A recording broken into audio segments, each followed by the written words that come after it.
Hey everybody, today on the show we have Jennifer Bird, a biblical scholar, and we reached out to her because, well, we're really interested in the transition from the old world, let's say, Iron Age religion of the Canaanites, which was this really interesting pairing, an interesting balance with lots of different deities. There was male and female powers in the world and so forth, and it somehow transitioned into this monotheistic God of the Bible that we know today. And that's a really interesting move for a civilization to make. And so that's something I was really interested in. The conversation that we ended up having was extremely wide ranging and has a lot of parallels to the things that are happening in other aspects of our modern society, particularly the scientific landscape and the unassailability of certain ideas, the excommunication of people from the scientific realm. It really seems like a lot of the struggles that have happened and the political chiseling away at foundational doctrine is, in many sense, being paralleled in civil life, in science, in academic ongoings. And so there's so many rich parallels to draw, and it's really interesting. And we go into everything from trying to make sense of what it is about people about us as human beings that have this deep affinity for the mystical and, the value and the potential dangers of that being an aspect of humanity. We talk about the need for certainty. We talk about how much language matters, right, in terms of defining ideas in the world and how those ideas propagate and how the language shifts to accommodate the different contexts in which ideas find themselves being played out. And that's something that's really critical to our study of science because a lot of people use huge words all the time and they assume that everyone knows what they're talking about. Huge words like life or consciousness or physics. Like, what do you mean by that? And we don't stop often enough to think about the evolution of those terms across time. And the same thing seems to be the case in biblical scholarship. So, a very unique for this podcast conversation into the realm of religion and the evolution of Western traditions and Western religions, but also an examination of the way that we think and the way that our thought processes evolve with time and our institutions of inquiry evolve over time. So I thought it was a really, really fascinating conversation. I'm excited to share it with you guys. And it's worth noting that it might seem that a conversation about religion is kind of weird on a science podcast because it's like, you guys are demystify sci. Like, what are you doing with Is this a God and this is and a the science Bible? podcast? Well, I mean, but I think that what this podcast is really about is the study of the stories that we tell ourselves about how nature works. Mm. And science is a set of those stories that are told according to a specific set of rules. But I think that we would be very unwise to fool ourselves into thinking that the stories in the Bible are somehow, categorically different from the stories of science. They come from the same impulse, which is taking a chaotic universe and ordering it according to a set of values. In some cases, that's moral values. In other cases, that's scientific values. But the currents that drive both of the processes are the same. And so having Dr. Bird here to tell us about the currents in the writing and the rewriting and the interpretation and the reinterpretation of the Bible allows us to bounce off a lot of our ideas about the way that that's happening in science. And so it was a great conversation. Yeah, and the way that she attacks it too is just so useful to science. The way that she goes back and finds the original text and figures out what these words meant in the language in which they were written, and it turns out to be quite shocking the way that the penners of those doctrines used those words and what they meant compared to what they mean now after the Greek, after the Latin, after the English translations. You're looking at a very different piece of writing than the one that was written. And I think the same thing can be said about science as a project. It's very much a living project where we interpret things according to what we know at any given moment. So just absolutely mind-bending stuff. Yeah. There's a few things in here that will completely blow your mind about, what some of these, the valence in a lot of these terminologies that I wasn't aware of. So To all of you that support us on patreon.com, thank you so, so, so much. We could not do this without you. We love our weekly patron chat, and we also love the support that we get financially from the patrons because it allows us to run this podcast according to our curiosity and not according to what will sell at some viral market on the internet. And so if you want to support the project and allow us to be free of the algorithm, check it out right up here. It's at patreon.com/demystifysci, and we would love to see you there. If you can't, that's totally fine. Facebook, Twitter, like, comment, subscribe, do all the things that all the other podcasts tell you to do. Finally, if you want to hang out in person, we're going to have our first live event for this project. It's going to be in Austin, Texas on the weekend of April 7th and 8th. We're going to hang out. We're going to watch the total solar eclipse. It's going through there. We have some great speakers lined up. But most importantly, we're just going to get together and try to make some sort of a real physical community out of what's happening here. So I hope to see you there. Otherwise, sit back, relax, and enjoy this wide-ranging conversation with Jennifer Bird. The scientific revolution starts now. The Demystify podcast. Let us see in the dark.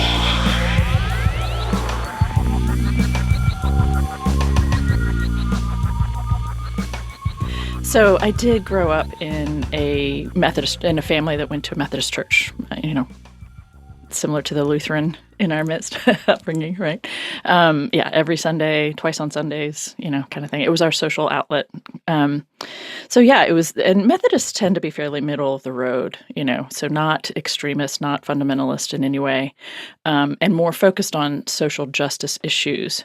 My particular experience with it, though, was very kind of monotone. So there wasn't this kind of excitement part of it ever, or touching on any kind of, emotional and spiritual depth and enrichment. So I say that because in my teens, I kind of took a swing to the far right, spiritually and ideologically, and was a part of a group. I don't need to name names, but it's a conservative, fundamentalist outreach to teenagers. And I was involved as a teenager, and then I was a volunteer for 4 years all through college with them. And then I was on a training program on staff with them for 2 years after college. So I had this 6 or 7 years of my life where I was excited about, it was exciting, it was interesting, but it was also very, very specific in the way they engaged scripture, right? And that was initially what enticed me, what got me interested in it.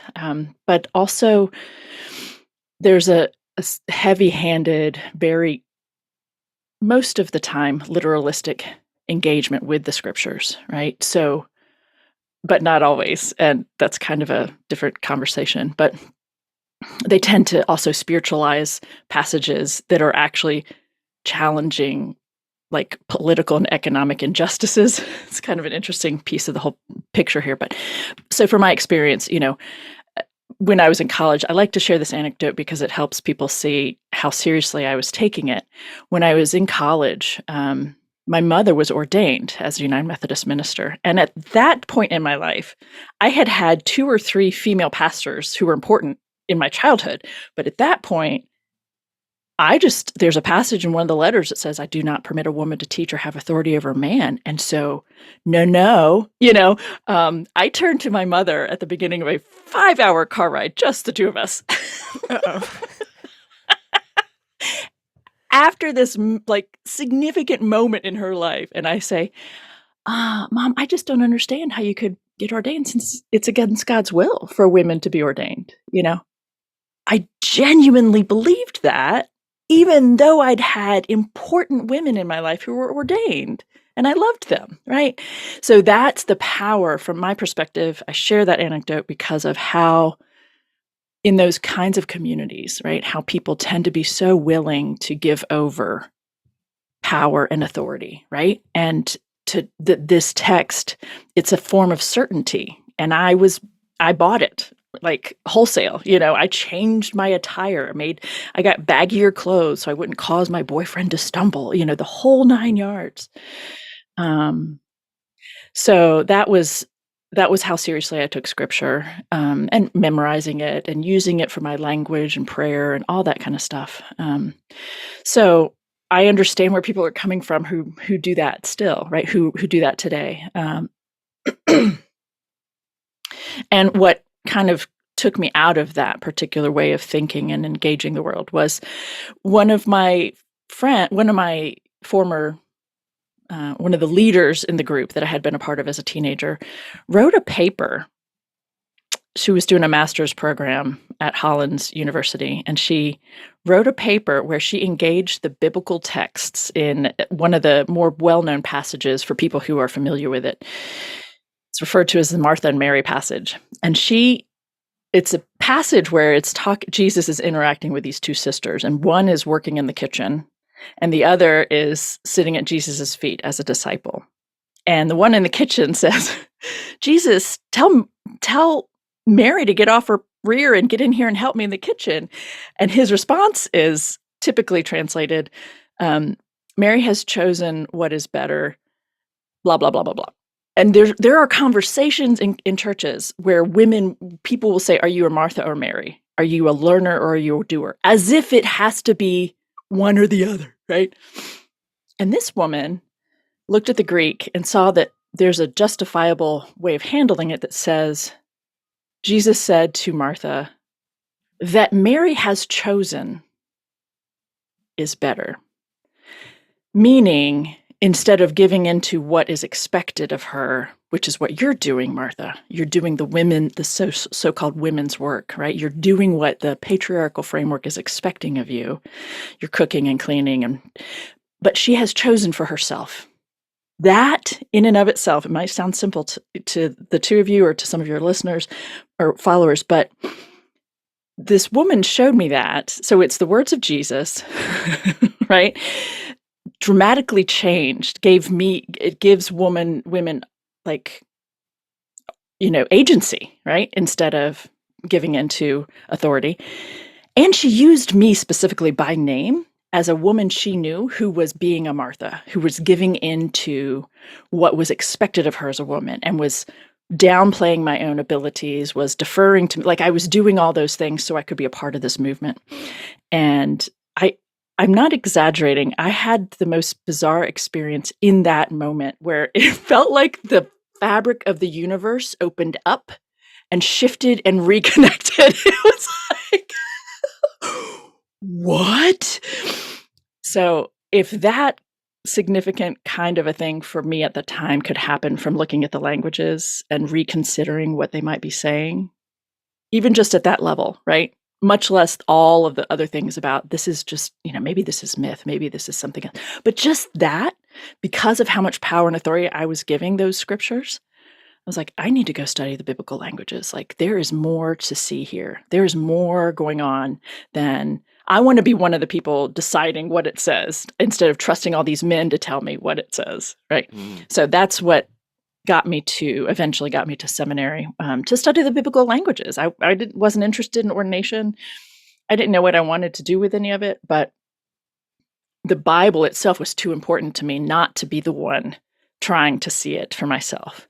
And so when you go to seminary, right, it's 3 years of a lot of just, a lot of stuff to look at, history and how did the theological debates take place and who was invited and why and all of it. So there was a lot of, I don't agree with these premises. I don't agree with that way of thinking about what God is or whatever. So I kind of backed into it all, really, and as a female who has spent a lot of time thinking about the way women in Christian communities handle the scriptures, right? How they choose to let it define their world and how they behave and what they do and think and say. I had this realization or this belief, this conviction that as long as women are reading the Bible, there's a role here for me as an educator, as a teacher. And so that's why I chose to go to PhD work. So the more you start to learn and open up your mind to say, there are more possibilities here, right? As the two of you know quite well, right? The more you do that, the more, at least for me, the more I did that, the more compelled I felt to try to find a way to share what I've been learning, and I have a wanted to make it accessible to people beyond college or seminary classrooms, right? The conversations I had with students in my intro courses, I had 36 intro courses in the first 6 years I taught. And I would constantly have students saying, this conversation we just had, I wish I could share that with my family. I wish I could share that with my youth pastor. So that's where I'm coming from with it all. And because I know firsthand the power of being better informed, right, on these things and how it can be freeing and helpful and positive. And I went into it all scared of what I was going to learn, when I went to seminary, and then left feeling all kinds of different things, I guess, about it, but knowing that, yeah, whatever you believe about how we came to be as humans and the brain we're given and all of those things, like it just has to all be okay to use, especially in these spaces that are so central and important for people. So that's kind of how I got from being very fundamentalist to very different from that at this point. Yeah, I consider myself a humanist at this point, but I don't like labels. Yeah. You still feel like it seems like you've still maintained a good deal of reverence for these old ideas as well. Like you still are very much drawing from these old texts, right? Is that fair? Yes and no. It is fair because I am still engaging these texts. That is what I'm doing. But the reason I'm doing it is to try to highlight alternative ways of engaging them, or to call out the harmful content in them, so that people who have been taught how to brush under the carpet or excuse away an idea because it's God and who are you to question God, or all the different pieces there. I know all the story. I know all the lines. I know all the tricks, I'm interested in helping people who are interested in what I'm doing to find a way to detach themselves from that. And there's an alternative way to handling this passage where God says to go kill all these people because I'm giving you their land, right? There's lots of ways people have been taught to find that to be okay. And sometimes people just genuinely need someone else to say, no, that's really messed up. That God, if that's God, please stop. Please stop worshiping that God, right? So people need someone in some form of authoritative role to say that. And so I'm happy to do that. Well, I thought it was really interesting how in your book, one of the first things you mentioned in your book, the subjects that you deal with is, for instance, there is really no verb for Hebrew to marry in the Bible. And I was like, what? Because right? And so it's really this verb to take, right? And like the man takes the wife, right? And so, I remember what I was going to say.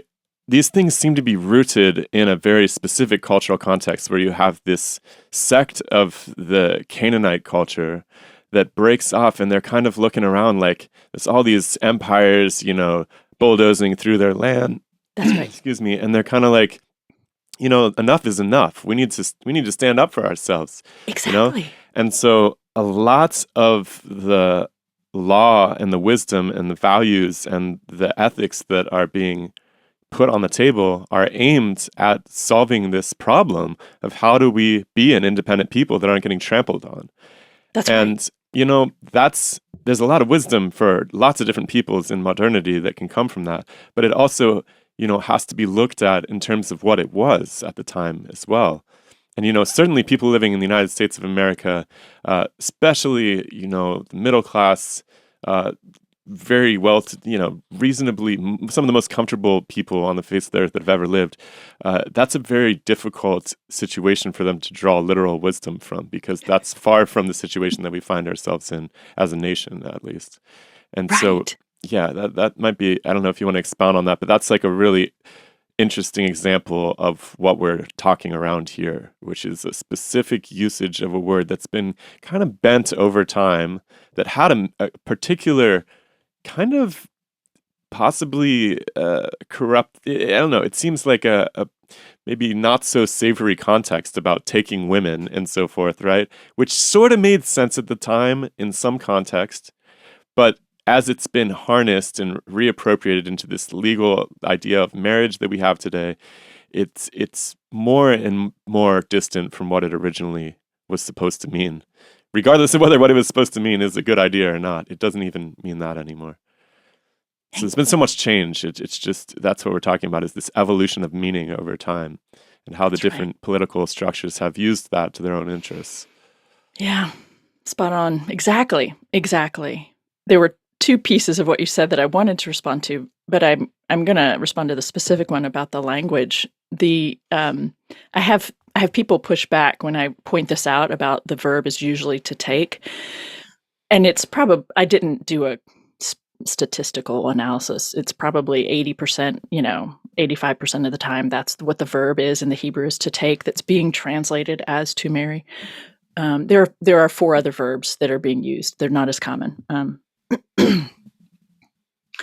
But I have people push back and say, yeah, but in the wedding ceremonies today, they usually ask the people, do you take this woman and do you take this man in a hetero scenario? So, do you take each other? And it's not the same kind of take, and I understand why people say that, but the verb to take, right, is that's your visual earlier demonstrated. It's a go and get and take, and now you are mine, right? You belong to me. It's the same verb. Lachach is the verb in the Hebrew, is the same verb when God, according to the story, commands Abraham to take his son and go potentially kill him, right? It's the same verb when, Rahab takes the spies and protects them or whatever. It's not, there's no consent. This isn't mutually entered into. This isn't a loving situation. This is very pragmatic. I need a woman who will help me procreate, right? To pass along my possessions and to establish my family line, right? It's a very transactional kind of a thing. And even as you referred to my wife, this language piece extends to that as well in both testaments of what I refer to as the Christian Bible. So primarily the Hebrew Bible and then the Newer Testament. Those are the ones I study. There isn't a differentiation between a woman before when she belongs to her father. So just a woman, and then a woman when she now belongs to a man, what we would call married. So we would call her a wife and him a husband. There isn't a noun to differentiate that. She was a woman before, and now she's a woman after in the Hebrew. And in the Greek, even in the 1st century, there still isn't yet a separate noun to differentiate that. We have lots of ways we differentiate a person, male, female, or otherwise, prior to marriage, right, as a single person, and then after. And it's important to us, right? We want to differentiate. We're collectively, as societies, we've tended to want to, I guess I should say, make those distinctions legally, socially, emotionally, all of those things, and physically. They didn't have language to differentiate those statuses yet. I think that's a deeply important thing to think about. And as you mentioned, Shiloh, it's much more raw, I think, for people. And when I do these conversations, I I actually have these signs that I hold up as I do like a live conversation where I call it story time, and I just read through biblical passages and then I offer commentary. It's just very honest. And I have these signs I hold up. I'm reading and I'll read what I think it says, which is, I know in the Hebrew it says my man, and I'll hold up and just remind people the English is going to tell you husband, but it's not in their context. And people get, I ask people in all kinds of contexts, how does that change things for you if you think about these labels being man and woman instead of husband and wife? Well, that just feels very, tribal or very like, that's my point. but because the one that totally blew my mind was the Adam as the androgynous form of the noun. I was like, fun? Holy crap, that's crazy. I mean, that's right, because that story, it resonates with a lot of other mythologies from other cultures. Like I'm sure it's a much older story than the Bible, but when I realized that the Greek form of it that you were referencing in your book, The Hebrew. the Hebrew, that it didn't have, that it had a more generic, it meant basically people, like a person, right? That was just mind-bending to me, and it really changes the story for me. It makes a lot more sense to me in some sense, actually. Exactly. Just like An androgynous or non-gendered being. And then when you've taken, metaphorically take some out and make a second. Now that we have two, we have male and female, right? Lots of, as you said, lots of other ancient stories are doing something similar, right? And the idea, the sort of undertone that God's intention was, well, he was sort of serving this need that people have, which is that being alone kind of sucks, right? You need a community. You need people around you in order to really be truly thriving. Right. And many of us, sorry, didn't mean to. No, go ahead. Many of us are seeking a partner, either long-term or, for significant periods of time, right? It's important. In any endeavor, right? I mean, like I've always done a lot of music in my life. That's always been a huge part of my life. And I really hate being a solo act, right? It's just, it's really, I don't know, I've done it off and on, and it's just not satisfying the same way. I feel this deep, almost biological need to collaborate with people, to get their perspective, like to have them in the room and be like, that sounds weird, or this is too loud, or that anything, right? It's very, very difficult, and I waste a lot of time and energy when I'm by myself trying to put myself in other people's heads to imagine what they're thinking. And there's something about that in every praxis that I think that story is kind of pointing to. I agree. Yeah, I absolutely agree with that. Yeah.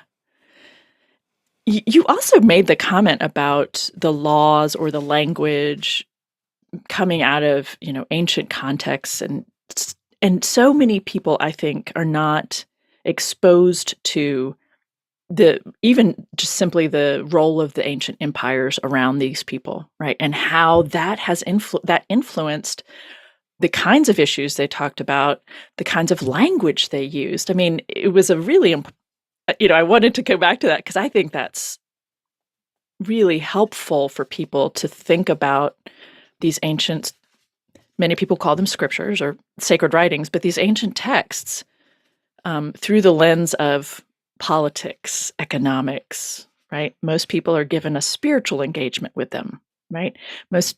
I still teach online. I have intro students every term. So I expect it. I know it. Students are going to tell me that this Bible is about God, what God wants us to know, right? Not what I think it is, which is this is telling us what the people needed, what they needed to try to justify or explain or whatever. It strikes me as like if Karl Marx had written, Capital, and had written it with a main character that had parables. Ooh. And then 1,000 years from now, people were looking at it and were like, no, this is, and he had written it like churchy, right? He's like, these are scriptures for what society ought to look like. I can imagine people going back to that 2,000 years later and being like, well, look, this is the word of God, as opposed to being like, well, no, hold on a second. There was a guy and he had ideas about politics and culture and capitalism. Like, I don't think people realize how ancient imperialism is. Like, I've been studying like the history of pre-contact South America, for instance. Okay. I mean, there was super brutal empires ripping their way through the land, colonizing the hell out of the indigenous people, and they were very well acquainted with imperialism. And of course, the Spanish, when they showed up, they were like, "Great, this is perfect! Like, we'll just get these people to work for us." And they've already done all the legwork. And the ancient world, as far back as we really have written history, seems to be very similar to today. There's superpowers. They're carving up the land. They're dividing up the resources. It's really, really self-similar in that way. And I think that it's hard for people to understand that because they think, it's almost like the history of imperialism starts with colonialism for most people. And I'm like, this is not accurate at all. Yeah. Yeah. I think one of the most poignant examples of that I know of in the Hebrew Bible is the initial promise of land to Abram isn't just the little strip that it ends up being several hundred years later. It's most of the Fertile Crescent. Interesting. Shocker. I didn't realize that.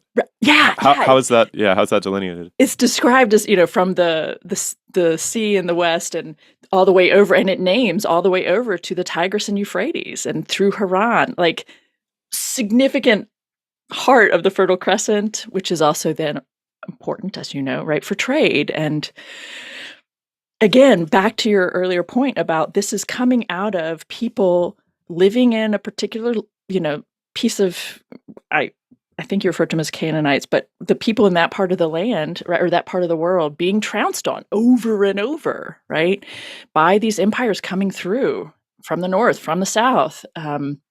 They are located right near a significant source of salt, which is really valuable, right? That's one of the reasons. I mean, it's also just the physical, the geological issues of, getting through there. But yes, these people have been trampled on, aren't able to stand up for themselves, right? Need to be able to do that. I think so many of the stories make more sense through that lens, but and the claim to land that they tried to, stake out for themselves was pretty, much bigger and pretty, it's understandable, but also a bit of a reach, I mean, well, that's the thing. You aspire to Yes. what might potentially be possible in your wildest dreams, and then you galvanize people behind it, and you're like, okay, let's organize and do this, and then if it fails, it fails. But like, we have the writ of God, because the idea of the God King, the idea of being God's chosen people, I assume that it predates the Hebrew Bible. It does. Yeah. And this is just it's an interesting document because it's a document that's managed to survive for so long and be so central to people, where it acquires mythological status by virtue of that, right? It's a relic. And authority. Yeah, exactly. They're like, well, we've been doing this for thousands of years. What, you think you're smarter than the guy who does this professionally? And it's like, well, no, but there's probably something significant about the fact that we've been doing it for thousands of years. And certainly it's like it's not a document that comes from nowhere, like someone wrote it. And I feel like that gets Several people. right. I think more than several. But it's just like I think that gets eroded because you need it to serve a power structure. And the power structure was not necessarily there in the inception, right? Because you assume that the reason that the people wrote the earliest books of the Bible, and then even the books about Jesus, were because they were describing something that was still small and nascent, Yes. and using it as an organizing principle. And so I wonder if you can kind of talk a little bit about that. Like, what is the genesis of these texts in terms of the cultural milieu of who was writing them and what they were writing them for? Yeah. Yeah. I mean, you did name it very nicely that this was a group of people that was small and had, we can see in the text, had aspirations to greatness, right?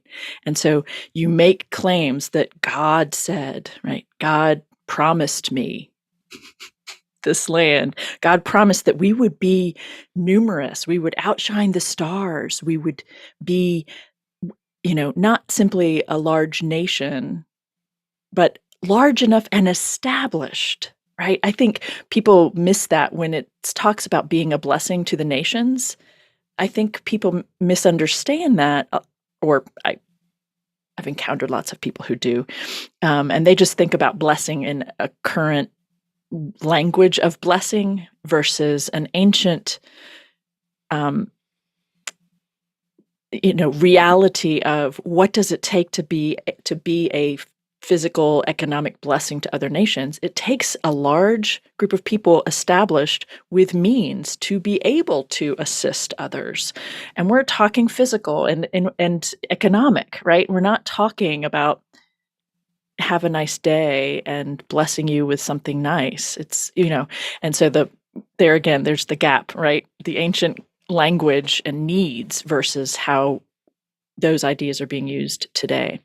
So, you asked me to talk about where did these texts come from, and they are,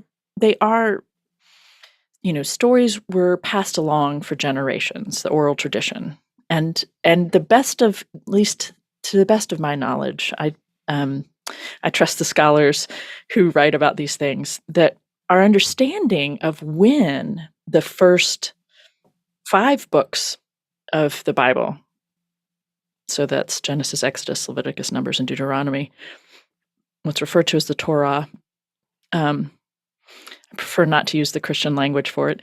That was pulled together. So so there have been some written traditions, kind of strands out there prior to this point, but during the Babylonian exile is when they were brought together. Kind of even individual books, within Genesis, there were stories over here and over here that were then, stitched together. There are 2 different creation stories there at the beginning of Genesis. There are actually 2 flood stories that are, instead of next to each other, they're interwoven, and it's actually kind of confusing if you sit down and read through Genesis 6 through 9 carefully. I'm like, wait, what? But they're pulled together, and it makes a great deal of sense to me if you think about this project through this many centuries long reality for these people.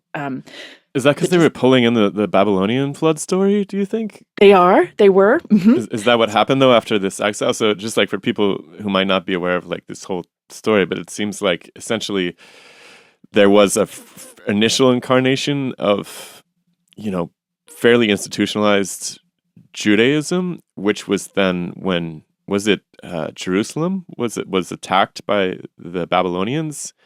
Is that what happened? Can you tell that story exactly so people understand that this whole exile thing? It's really fascinating. Yeah. Yes, happy to do that. According to the story, or according to the narratives, the people they're still being called Israelites. They're not referred to as Jews until after the exile. So they're Israelite people, and they've taken over. They've settled in to the region and kind of taken over, or at least that's what the narratives suggest. And yes, so there are there are 12-ish tribes, and they are all gathered together under David around the year 1000 BCE. And then that splits into 2 kingdoms, northern and southern, Judah and Israel, I think over economic issues related to the temple. So, but yes, back to your question specifically about Jerusalem and then where this leads to the exile. Jerusalem is in the southern portion, geographically speaking, of this territory. And what does it take to build this magnificent temple, right? Lots of resources, labor, slave labor, all of that. But then all these different ideas are a part of this, which is that the worship of this particular god needs to happen only in the temple. And that's the claim, at least, being made. And if you're far removed from it, where does that leave you, right? Why are you being taxed to upkeep the temple that you don't get to use? Again, perhaps a parallel to today in interesting ways. But it's a struggle over access to the divine, or access to sounds like academic publishing to me. Can you say more about that? I mean, it's all like you pay to publish, and then it's locked behind these paywalls, and normal people are paying taxes for this stuff, but they can't read the papers. And sorry, it's very similar to me. I could go on and on about the religion versus academic parallels that we have today, but I didn't mean to interrupt you. I want to hear more about the it's totally fine. exile. Yeah, it's totally fine. But yeah, they split, and so then this means, at least the way I think about these things, this means that the ancient people were not all of one group, right? They have these ancient promises, right? Have land, be numerous, be established, and now they're split, right? They weren't united for very long, and so there was this moment of the promises given to our ancient, ancestor 800 years ago or whatever. We have it in sight, and then that just dissolves when they split. So that Assyrians coming in from the north conquer the northern kingdom, peoples and resources, and carry some people off into exile. But you don't hear about that because the biblical narrative is told from the perspective of the southern kingdom, because they're the ones with the power. The king is in Jerusalem. The temple is in Jerusalem. That's what matters according to the narrative. And so, yes, when the different empires, I'm doing this with my hand because it's how I think about the map. The empire's the seat of power starts to move kind of southeast and in that space. And so when the Babylonians then conquer the regions, they conquer Assyria, and then they come around from the south to try to conquer Judah, the southern kingdom. And when they do that, and it takes a while. It takes, it's not a first attempt. It was success kind of a situation. But when they do, they destroy that first temple that was built, this magnificent, according to the story, right? This magnificent building. So it's a good way to demoralize a group of people, right? Is to destroy the building or the structure that stands for their identity. It's the thing that they're connected around. Spent a lot of money on it. Say that again? Spent a lot of money on it too. Right, exactly. Yeah. A lot of time, resources, and money. Yeah. Hey everybody, we're living in a remarkable time where information can be distributed right from creators to listeners, and we all benefit from this. We're all on podcasts and YouTubes, listening, soaking up information. And the thing that makes that so remarkable is that the creators don't have to be answering to anybody necessarily about what kind of ideas they're exploring and the implications of those ideas. But the only way that we're able to keep doing this without having someone breathing down our neck and telling us what sells and what are the important ideas that need to be talked about today is if you come over to patreon.com and support this for just a couple dollars a month. Literally, a couple dollars a month. It's almost nothing to you probably. And all of those little donations add up to the point that we can spend all of our time working on this project. And that's extremely important to this new paradigm that we find ourselves in, where we don't have big media breathing down our neck. So please get behind it and come over to patreon.com/demystifysci and support this project. So anyway, so that's where the Babylonian exiles, that's when it starts. And that happens in 587 BCE. And so many people of means, intelligence, perhaps strong and useful bodies, but certainly leaders of the Southern Kingdom and those who would have been literate, some, right, were carried off into exile into Babylonia. So it's during that exile, and we think about, or I tend to talk about it as 587 to 539 is the Babylonian exile, and that ends because of the Persians taking over. And they had this very clever, I think, way of handling the situation. You can go back to your homeland if you want, and we'll give you resources to rebuild that temple, right? It's very smart. There's a great distance between them, so it's a nice way to maintain some control over this group of people, that you're giving them the resources to rebuild this thing that's important to them. And we're keeping tabs on you through through some of your leaders, really fascinating political things happening. It sounds like the World Bank or something. Exactly. It's not different, really. And so the people in exile, that's when they gather together the foundational texts, right? The Torah. It's when they're in this space of desperation that they're kind of putting it together, establishing this for the future generations, even though they've perhaps been being bandied about prior to that. It says a lot to me, at least, that's when it is pulled together, right? It's an identity forming document. I also think it's interesting that the tradition of the Talmuds, which is the there are kind of three layers of commentary going on in the Talmud. There's the Torah is at the center. The Mishnah is engaging the passages from the Torah, and the Talmud is doing this overhaul. It's kind of the way I think about it, engaging with philosophy and poets and all these different things. It's really a beautiful image to me. Also what we still do today, right? Somebody makes a comment and you comment on the comment, and but there are two traditions of the Talmud. One is from Jerusalem and one is from Babylon, and the Babylonian one is considered the more authentic. That's interesting. I just want to say also there's a radical change in the culture of the people across this transition too, that like if you look, I mean, correct me if I'm wrong, it seems like the religious pantheon prior to this exile was very different, right? There's some sense of continuation of the Canaanite religion into that early version of what you would call Israel, or Yes. I don't know. I don't know what the proper word is. Yeah, Israel. It seems like you still have potentially the supreme deity having a female consort. There's legal prostitution in the temple, from what I recall. Like there's possibly sacrifices, maybe even human sacrifices. It's a very different landscape than after this conquering event and this exile. And I guess, yeah, the way that you explained it just now, it makes sense to me that those formative texts would appear in their present form after this cataclysmic event forced a reconsideration of, hey, that didn't work out. Let's try something different. There is that, I think. And I haven't, the origin, if you will, of monotheism, there isn't one specific origin, but that is what's being forced upon, or, the fact that they have to say it over and over and over again. And throughout the prophets, some who spoke prior to the exile, some who are speaking during that time, so either in exile themselves or back in Jerusalem area, speaking about what's to come. And then those who are speaking once some people return from exile to come back and rebuild.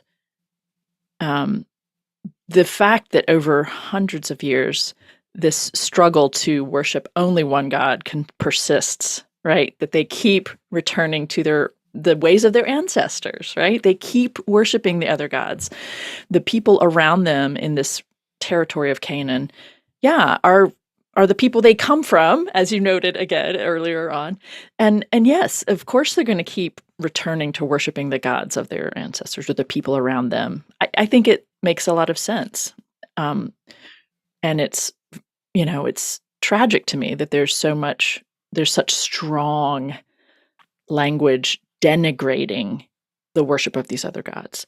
It makes sense in context, historically speaking, right? They're trying to create this thing, but it has taught billions of people who do use these texts to do that in the way they think about other people, to denigrate, to talk about them as, in the text, it talks about one of the main reasons that they are justifying slaughtering all these people that live in the land they're promised is that they worship other gods. And I have students every single term who will say those words back at me, in discussion posts or in assignments. They have never had anyone invite them to reconsider that, whether that's actually helpful, or however you want to come at that in terms of that might be worth reconsidering. Well, it's like it is worth reconsidering if you have a different set of values, but I think that there are still the same values of empire and conquest and of organization. Because I think about, you named the first 5 books that make up the Torah, and Deuteronomy is a book of rules. It is literally just rule after rule after rule of this is the length of the sticks that you will use. This is how you will organize them. This is how you will carry them. This is how you will treat them. Every time I've tried to read the Bible, I get to Deuteronomy and I slow down to a crawl and I don't make it out. No shame. Wait till No you judgment. get things. Yeah. And so it's like, to me, it seems clear that it's a rule book that says, okay, we are this kind of people, and we know that we will only survive if we maintain the integrity of this grouping, and we live among people who would destroy us, and they have plenty of evidence to say that they would. And so I think that there is the sense still of there being that war. Like, it's not like we live in times of pure peace where all cultures and all societies and all modes of thought live in harmony. There's still a sense among people, which is that no, there are those out there that would destroy us. Therefore, this kind of empire building,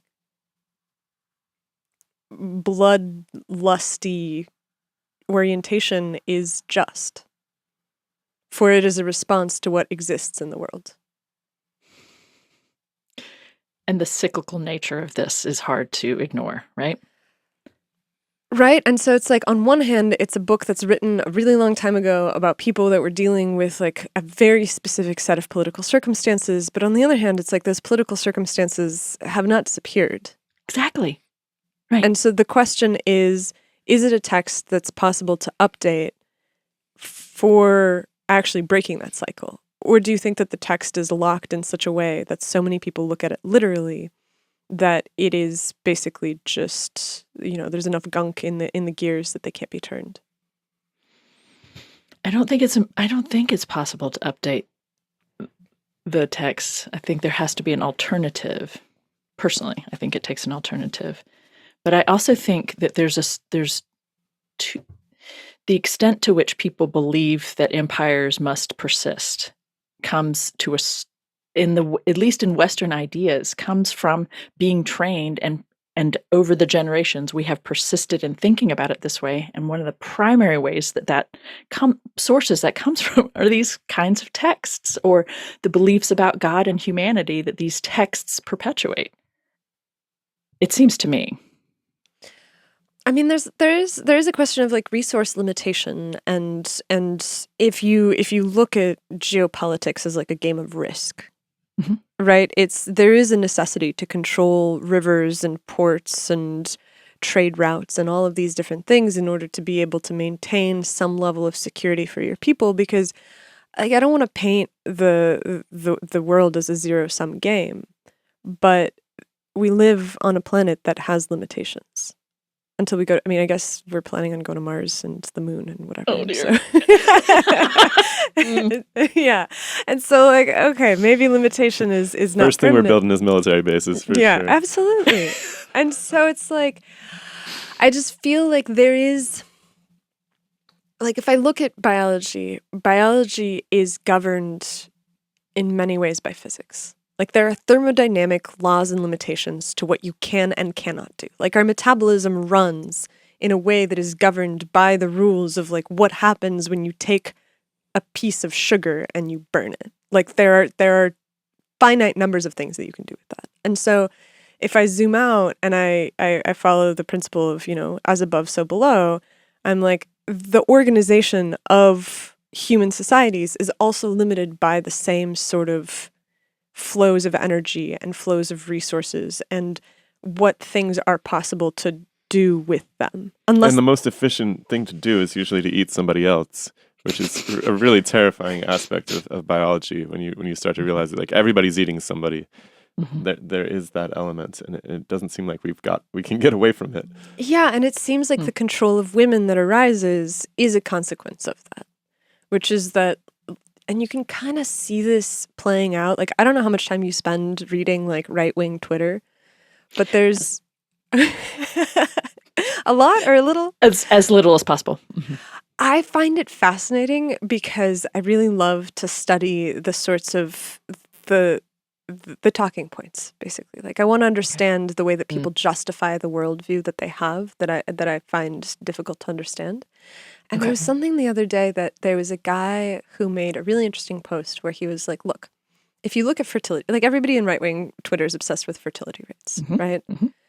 And this you can zoom out to this, and people are like, the white race will go extinct because the other people are breeding faster than we are, and so we have to get our fertility rates up.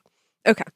And so he makes this post where he looks at the fertility curve by income. And the poorest people and the richest people have about the same fertility rate. Like they have, I think it's like 2.8 or something. And it's the middle class that has a really, really low fertility rate. And the justification that he makes for it is he's like, that's because it's a 2-income household. At the very, very top end, you have usually one person who's working and makes enough money to support a household. At the bottom end, maybe nobody's working and the government's supporting them.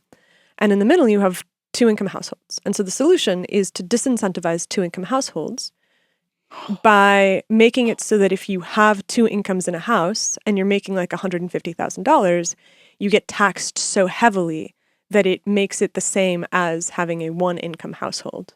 And so you disincentivize it politically in order to ensure that you have this pool of I guess, like available women to have children. And I'm like, that's a really old strategy. And it feels like that's probably a similar thing that happened when these books were getting written, where you have a society where women have a role and they participate in the world and there's female leaders. And then all of a sudden you're like, that did not work out for us. We need to repopulate, and we can only repopulate if women have nothing to do except for bear children. Mm-hmm. There's not really a question in that. It just feels like this inevitability of empire building, that when you decide that you have to organize around multiplying your number, you cannot have women's rights. That just seems inherent because, like, we see this over and over in country after country. You educate women, you give them access to birth control, birth rates fall. Yep. And so it just seems like this inherent piece of empire building. It absolutely is. I absolutely agree. Yeah. And what do you do with that? I mean, an ancient 1st century Common Era, 5th century BCE empire desire to build or populate, part of that is also for them, we need soldiers, not just population, but we need people, disposable people. Yikes. But numbers in empires or countries or whatever, states, whatever you want to refer to them as in the ancient context, it's different than today, right? If we do see several commands in the Hebrew Bible about that do seem quite interested in focusing on populating, right? Focusing on making sure that sexual encounters are procreative, making sure that you go do the thing that you already have a desire to do. May you be good at it, right? May you be good at multiplying, be fruitful, right? Didn't need to be told to do it. We're just going to give it a blessing here, right? And humans have become really good at that. We don't need to be doing that so much. Like we need to dial back on. We have an overpopulation issue on the planet. But some people are willing to see that. Some people aren't. Yeah, I mean, I chuckle at your comments about the right wing Twitter, partly because I don't need to understand them. I do understand them. But, and I'm happy for you that you don't. I mean, I grew up in San Francisco, basically, and so like very liberal place. But my dad's super conservative. Like, many times he's told me that feminism is responsible for the downfall of the West. Really? Yeah, and it's like, it's almost, and recently I asked him about it, and I was like, do you still think that? And he's like, yeah, but everything dies, so it's okay. Wow. And I had to add, like, the other day I was talking to somebody, and I was talking to them about this, and they were like, well, what does he think about women's right to vote? And I was like, not 100% sure what the answer was going to be, and so I went and asked him. I was like, do you think that women should be allowed to vote? And he was like, yeah, of course. I was like, well, I don't know how to make sense of that. But so I'm like, Yeah. I think that the reason that I'm fascinated by it is because I'm like, I see it as being a cultural product of the place that he came from. He's a Jewish kid born in Kazakhstan, surrounded by like a heavily Muslim environment, grows up then in Chechnya, which again, heavily Muslim environment for a Jewish kid whose dad died when he was really young. And so I'm like, okay, this makes a lot of sense. And I pursue it out of a curiosity to understand the sort of social and political structures that give rise to that kind of thought, because I kind of think that it's possible to diffuse it away through reason. And so perhaps that's a fallible belief. I just want to say, like, I'm a little bit skeptical, by the way. I just can't let this go about the overpopulation narrative, because I think it is definitely crowded more than when I was a kid, and certainly more when my parents were kids. But I wonder how much of that sense that there is resource scarcity that there didn't used to be is really responsible to the sort of financial cartelism that's going on right now, where there's a lot of unearned income being siphoned out of the economy by these financial institutions in a way that would overshadow any effects. Like, I feel like there's a lot of wealth. By certain measures, this is by far the most wealthy world that has ever occurred. But that doesn't play out for necessarily the average person on the streets at the same time. And so, while there is more crowding than ever before, I'm skeptical that the solution is to have less people, because I think that you can still have less people and still have that wealth be taken out away from them very easily. Anyways, I just wanted to comment on that. I'm curious, like what you make of that, or why you come down on the population side of things. I think I come down on the population side of things because I tend to look at these things through my former lenses, and that align with people who focus on fertility, who focus on, this quiverful movement kinds of things, right? Where, this is God's blessing, or this is what we're supposed to be doing, and we're trying to rear all these children with our mindset so that we can infiltrate the world, that kind of an idea. And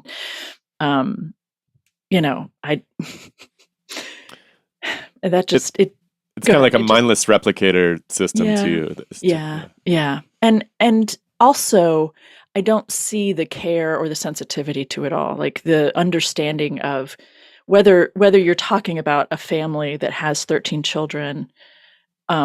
And I raised questions about the wellness of those children on all the different pieces, right? That's a concern to me personally, not that I can make it my full-time job, right? But that's a concern to me. Or when you look at the centuries of belief within the Christian tradition, whether you think of that as Catholic or Christian or Orthodox or whatever, but the centuries of belief focused around the requiring that fetuses be brought to gestation through full gestation. I don't know how much about that particular conversation or topic you are interested in or talking about, but it's of interest to me because, from my perspective, the focus on a lack of females having autonomy over their bodies comes from, to a certain degree, these texts undergird that, right? And the significant thread of there are two traditions around what women are allowed to do in Scripture. It seems to me they are consistently talked about as baby makers, right? They are bringing children into the world. They are honored for that. That is their role. There's language that God sees that you are, that you are unloved, so God gives you children. You are honored. God values you and gives you children. The language of God intervening in every single conception is impossible to miss, in my opinion, and it is there from cover to cover. And there is also a strong tradition of women being valued beyond their vaginas and uteruses. There is women as leaders, women, teaching, leading, doing things, business women, all kinds of stuff is also in there. But people within conservative circles tend to focus on, right, the theme that controls women's bodies. And it isn't insignificant to me that within those storylines, women don't have voices, much less their names are dropped out. Like, they don't get to speak, much less have even just have an honest presence in the story. Truly, Rachel, Leah, and the two women who are enslaved to them, it takes 4 women to create the heads of the tribes of Israel. The 2 enslaved women aren't even attributed with the children they produce. And then as soon as these 12, 13, whatever sons are, created, the women drop out of the narrative. And it's just this narrative about men and what they're doing. So I do have a bias, I suppose, in terms of I care that these scriptures do teach people to be like that guy on Twitter. Or they can be used and focused on and used in a sense, a weapon, however you want to think about that, very, very much as a tool to teach people to think this way and to be concerned about. And I yeah. Why do you think? Why do women gone along with it? I look at the Bible since I was a little kid, and I'm like, where's all the women? Like, I can see why men would be into it. I mean, it's and I think to some extent, like, Jordan Peterson's made a hell of a career out of making it relevant to men, and it is easy, like, to look at the life of a man and see a lot of these stories as being, self-help stories about how to be a functional man in the universe. But what attracts women to this over the ages in such a way that they've gone along, not just gone along with the program, but really propped up the movement over 2,000 plus years? What is that? I do think it's in part because these texts have been associated with the community, right? And the identity of the community, the perpetuation of a community. And we all need community. I mean, we started off this conversation there, right? That is important. And women historically have been the ones to establish and maintain such communities. They will be the leaders until it becomes officially organized, and that's when men, historically speaking, have tended to take over and push women out. Thank you for your service. Now go back to making babies, right? How many points in history can we look at that, right? That has happened. Mm. I think it's a great question, and I can ask my 20-year-old self, right? Why was I okay with that? Mm-hmm. And it was initially that the community was appealing to me. And, and so call it indoctrination, call it brainwashing, call it whatever you want to call it. Just wanting to belong and like wanting that peace and that harmony. I mean, there's a lot of attractive things about a group of people who get together exactly and associate on a regular basis and in some sense orient themselves towards some values which are beyond just, getting piling nice toys up in the garage or whatever it is, right? There's something comforting about that. I can see it. Is there like a sense of rejection that comes with being, let's say, a smart woman who looks at it and is like, I don't think I like that? Are there not men around that are also looking at it and are like, I don't really like that either?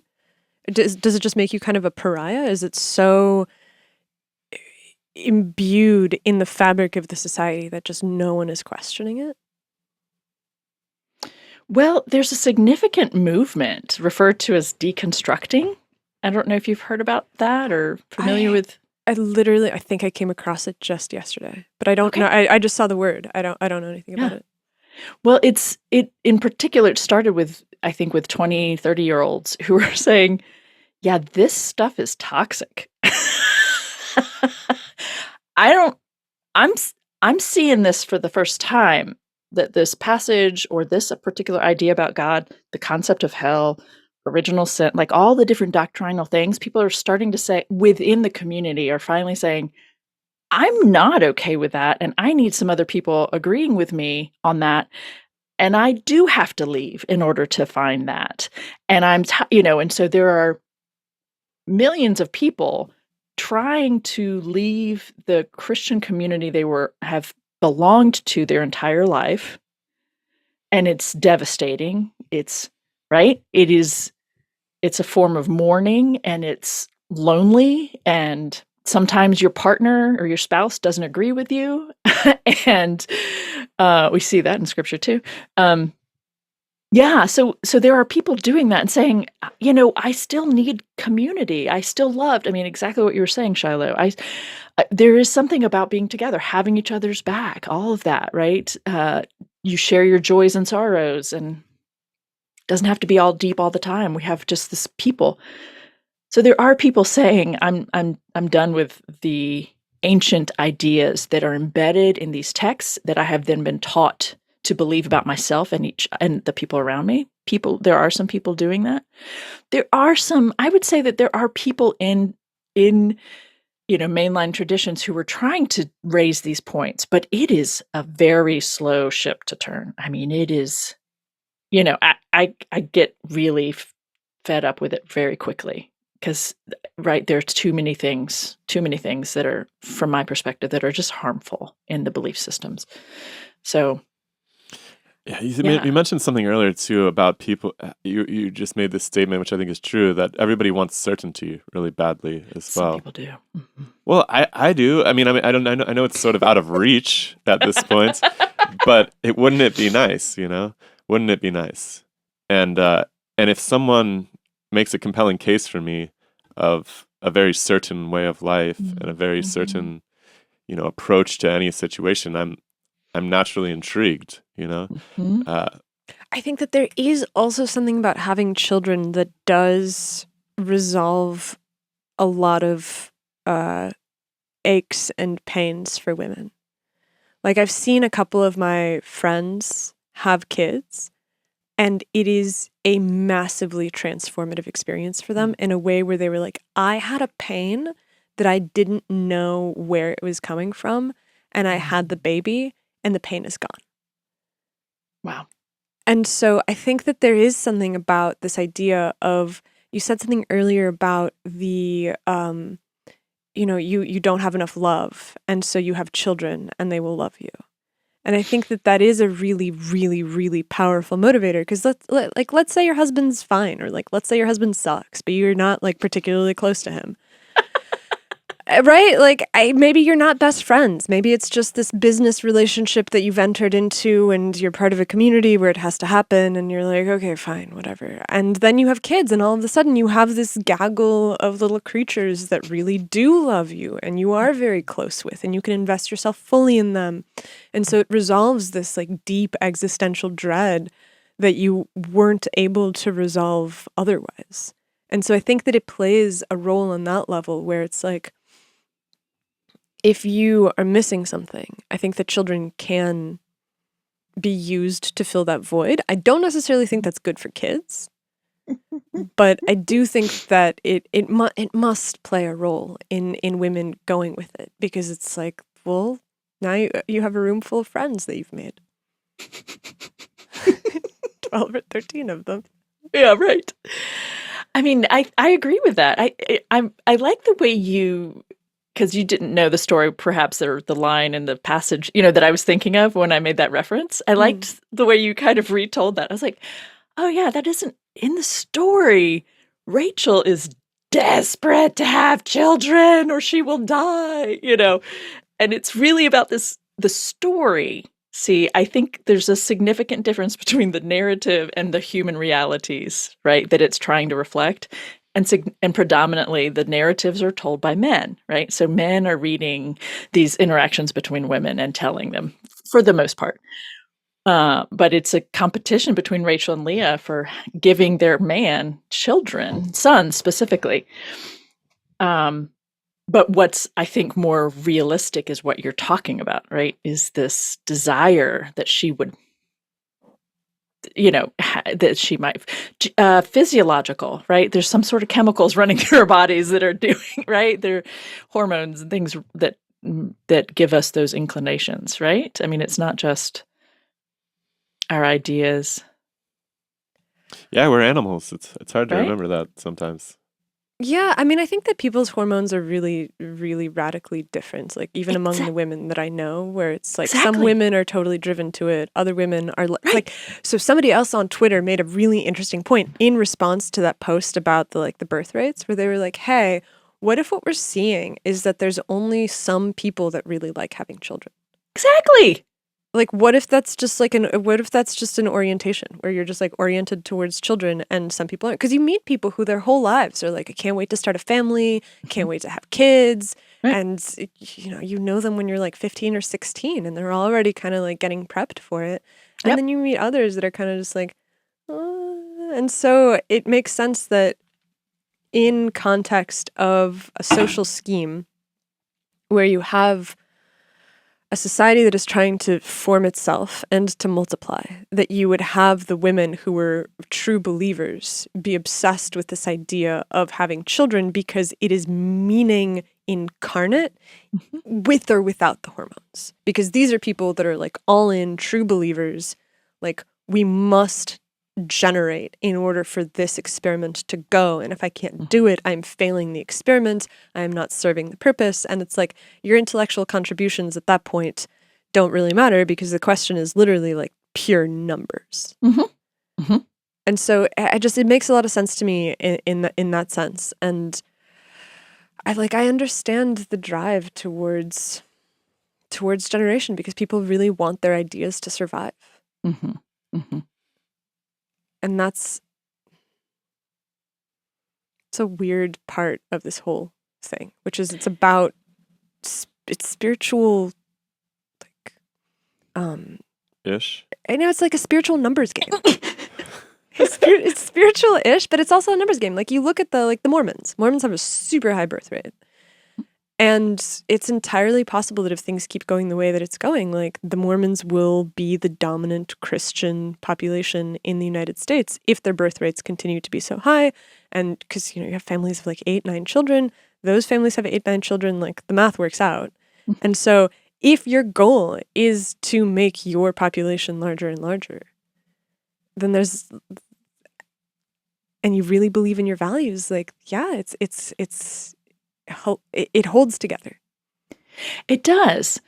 I'm also interested in the ways some of these narratives, ideas, values are a part of the ethos, like the habitus, if you will, right? That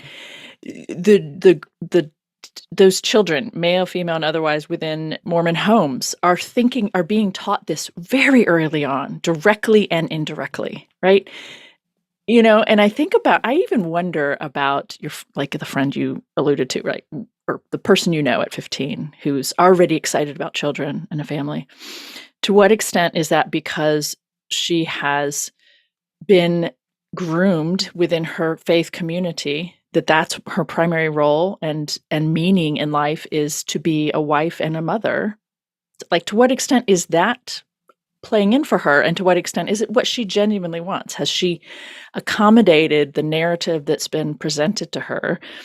And I'm not judging this, by the way. I'm just commenting on it because I think that it's probably a mixture of things. But I know that I have experienced it, right? People comment, it's a part of the community, the expectation that you'll be a lady, that you'll be a mother, that you'll have children. It's the first thing you're asked when you go to a community is, do you have family? Do you have children? Like, I mean, it's pervasive. It's pernicious, really.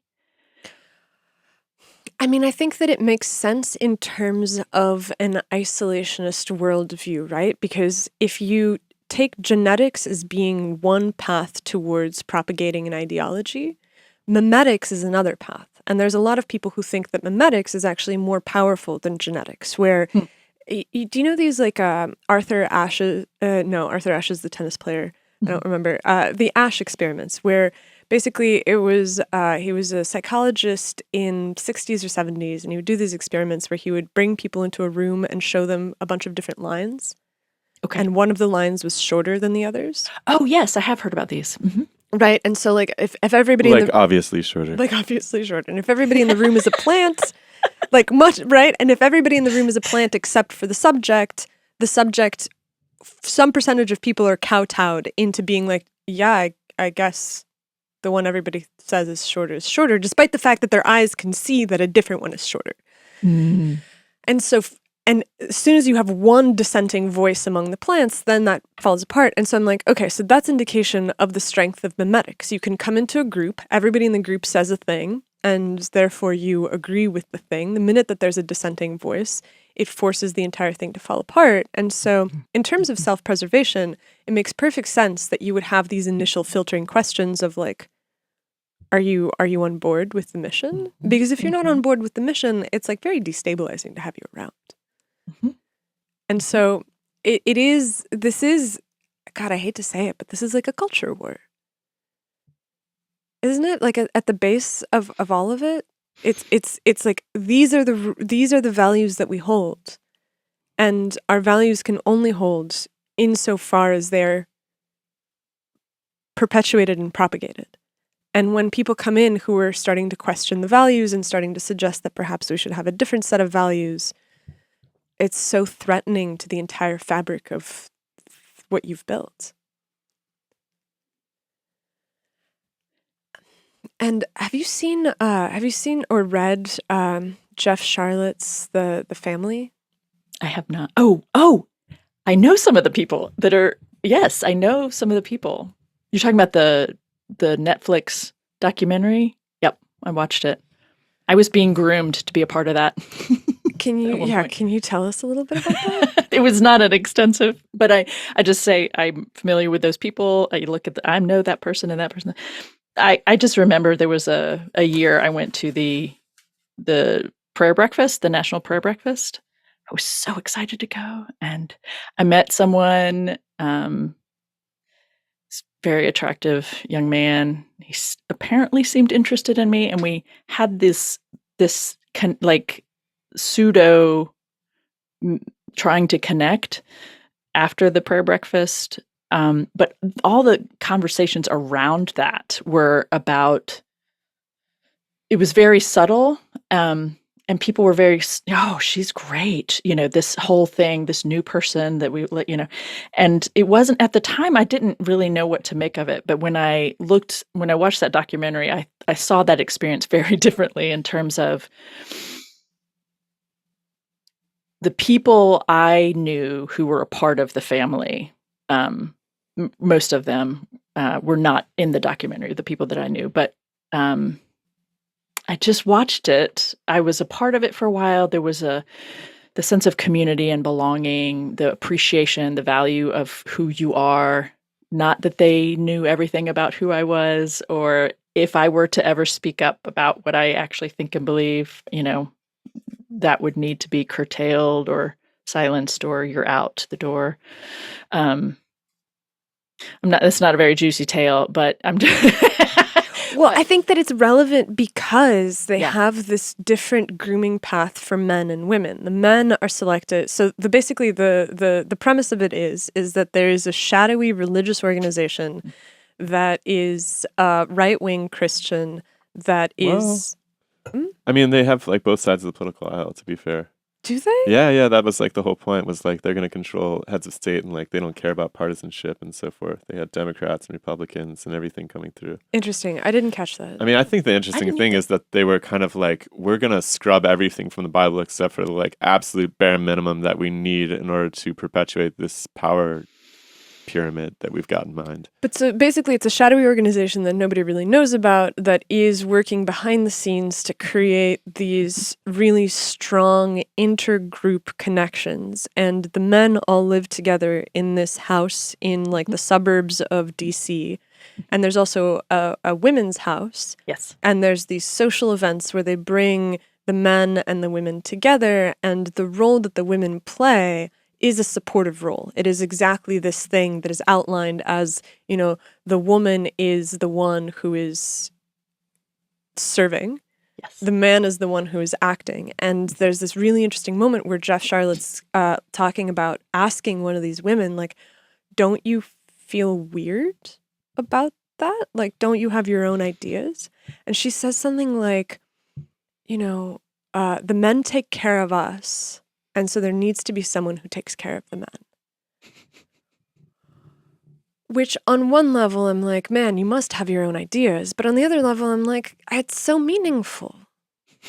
It's just like if you don't have something else to organize yourself around, if you're not an intellectual, if you don't have a deep hobby, if you don't have something to do after work, and there's so many people who are like that, who come home and it's just like, I'm done with work, and now what? Like, I'm going to watch Netflix, maybe eat like a reheated dinner. I was shocked by the statistic that I read recently about, they do these personality tests on wide swaths of the population, and something like 70+% of people do not have creative tendencies, which is like wild for me because all my friends are artists or creators or something. And I just kind of had grown to assume like, yeah, well, everybody's making something, right?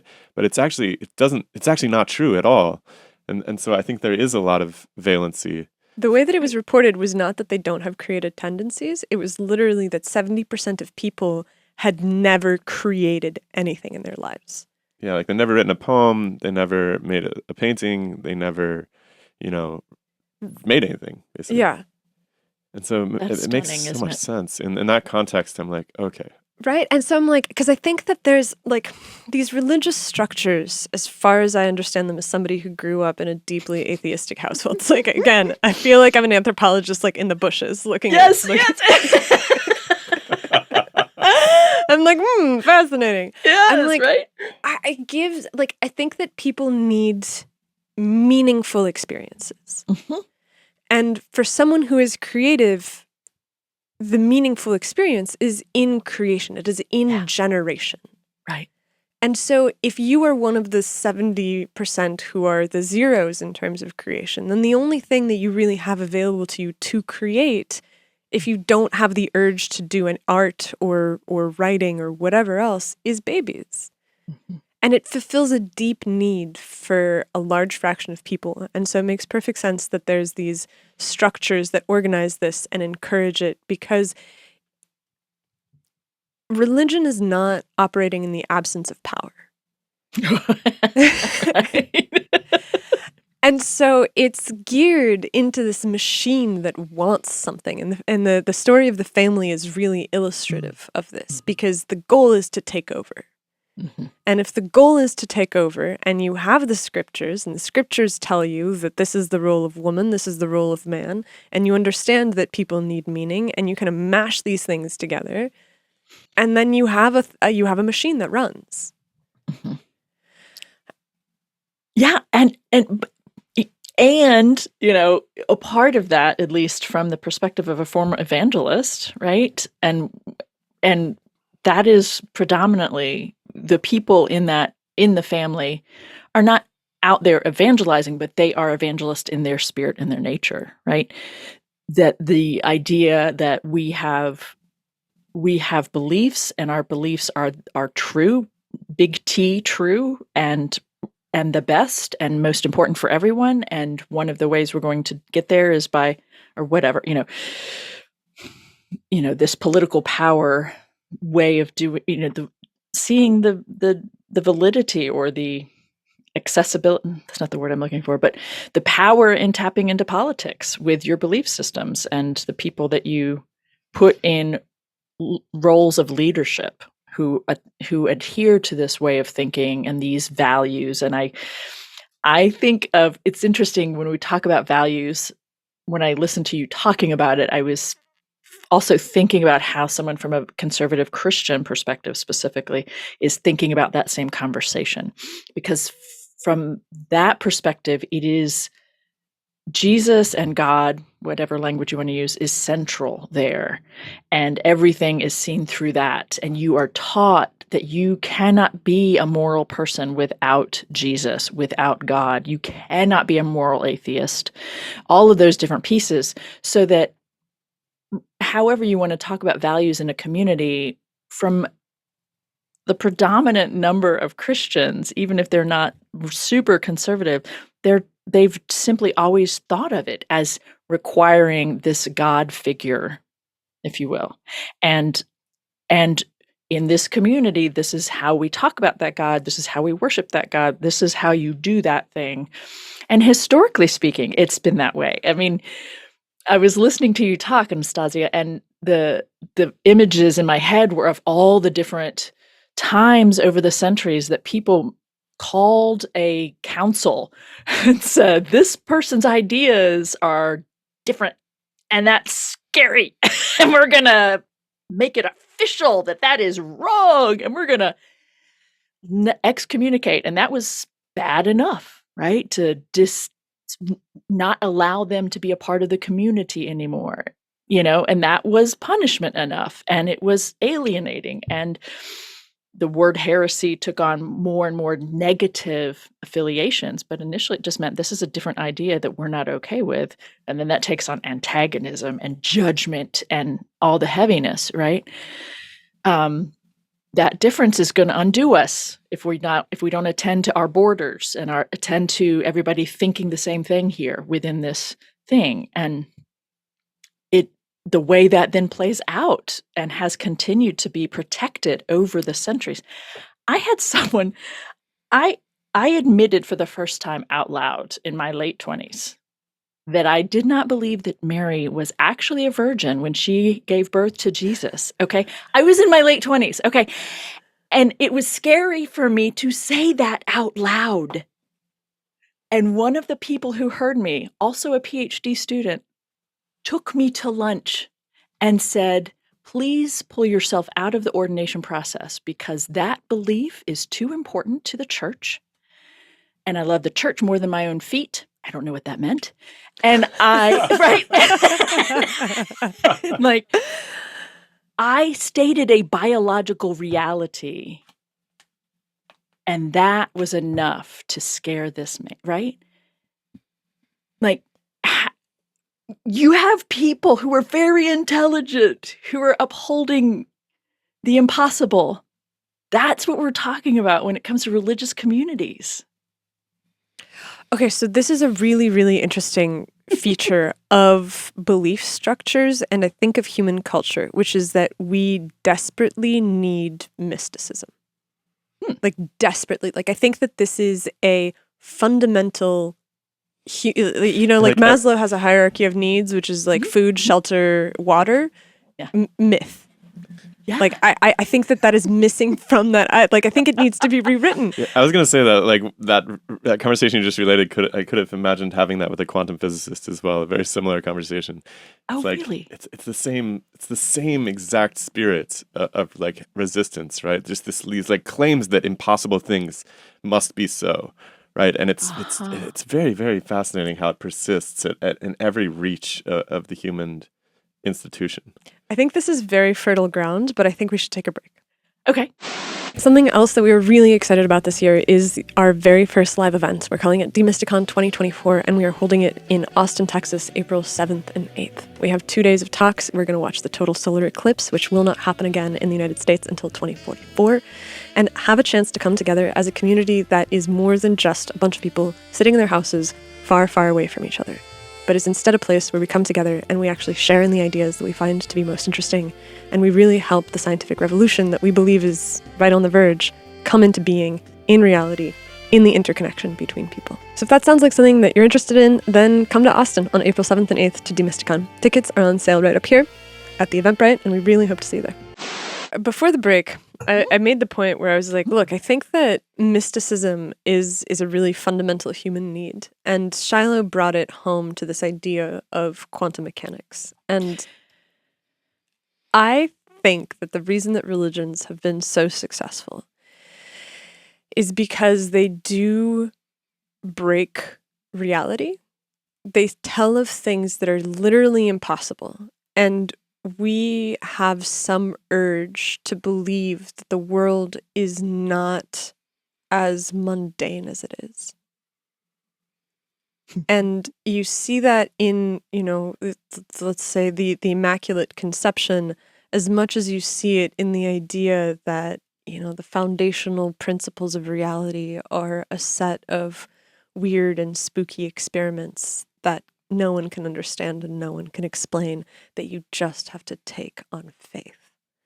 If you look we haven't even touched on the afterlife thing too, which I think is central to quantum mechanics and to religion. And if you go back to the really early like prehistoric religions, it seems to be all about ancestor worship too, and this like cult of the dead, and really being concerned. I mean, let's be honest, like I don't think there's anything more concerning than the fact that we're gonna die. Like that's Right. a real problem. I remember when I found out about it, and I don't think that anyone ever totally gets over it either.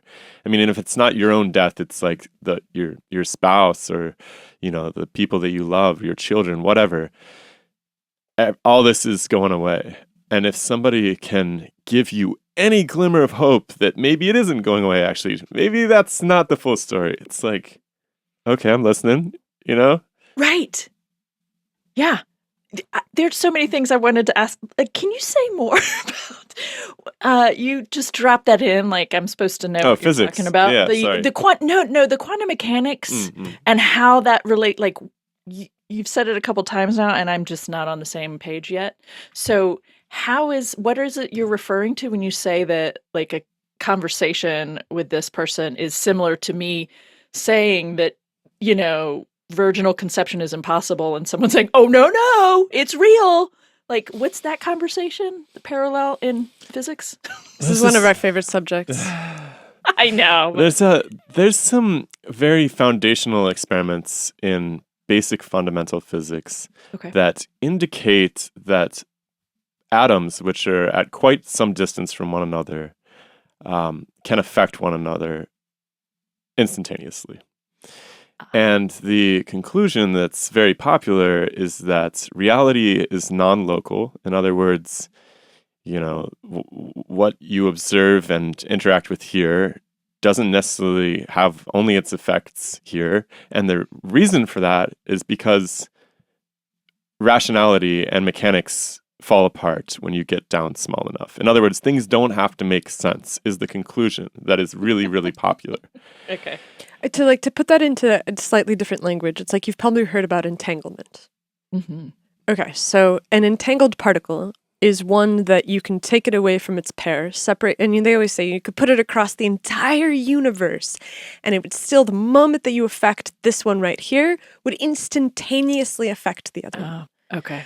But the problem with quantum physics is that there's no mediator that there's no materials at all, actually. Like when you say it's, particle, like if I ask my kids this all the time. Hold on.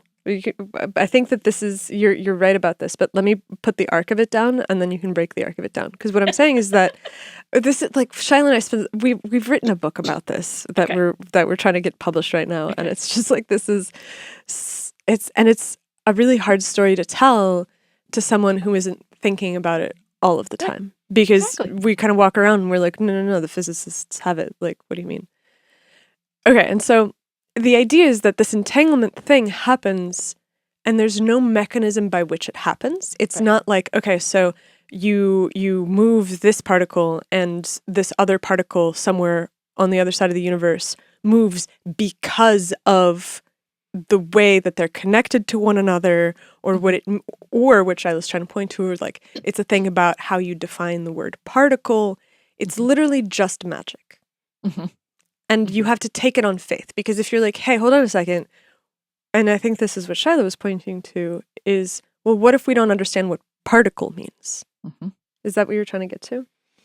Yeah, I love just asking, like my intro, I teach like an intro astronomy course and some intro astrophysics, and I'll be like, what's a particle? And everybody's kind of like, comes down to something like a grain of dust or something like that. But that is not what a particle is to these people. Like if you really take them at their doctrine and you, like you do with the biblical text, you go and actually ask the original written language of how these things are defined. These are dynamic entities. They're actually occurrences. It's an event. A particle is an event, actually, right? And so when you start moving events around the room, you get into some pretty strange abstract territory really quickly.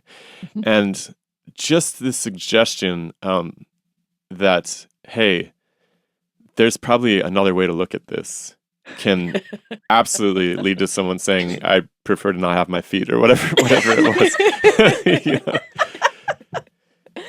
And there's just honestly, like, I mean, there's so many parallels between the church and the academic power structures in intellectual spaces across, especially since the institution has become so bloated and enormous in the last 50 years. Yep.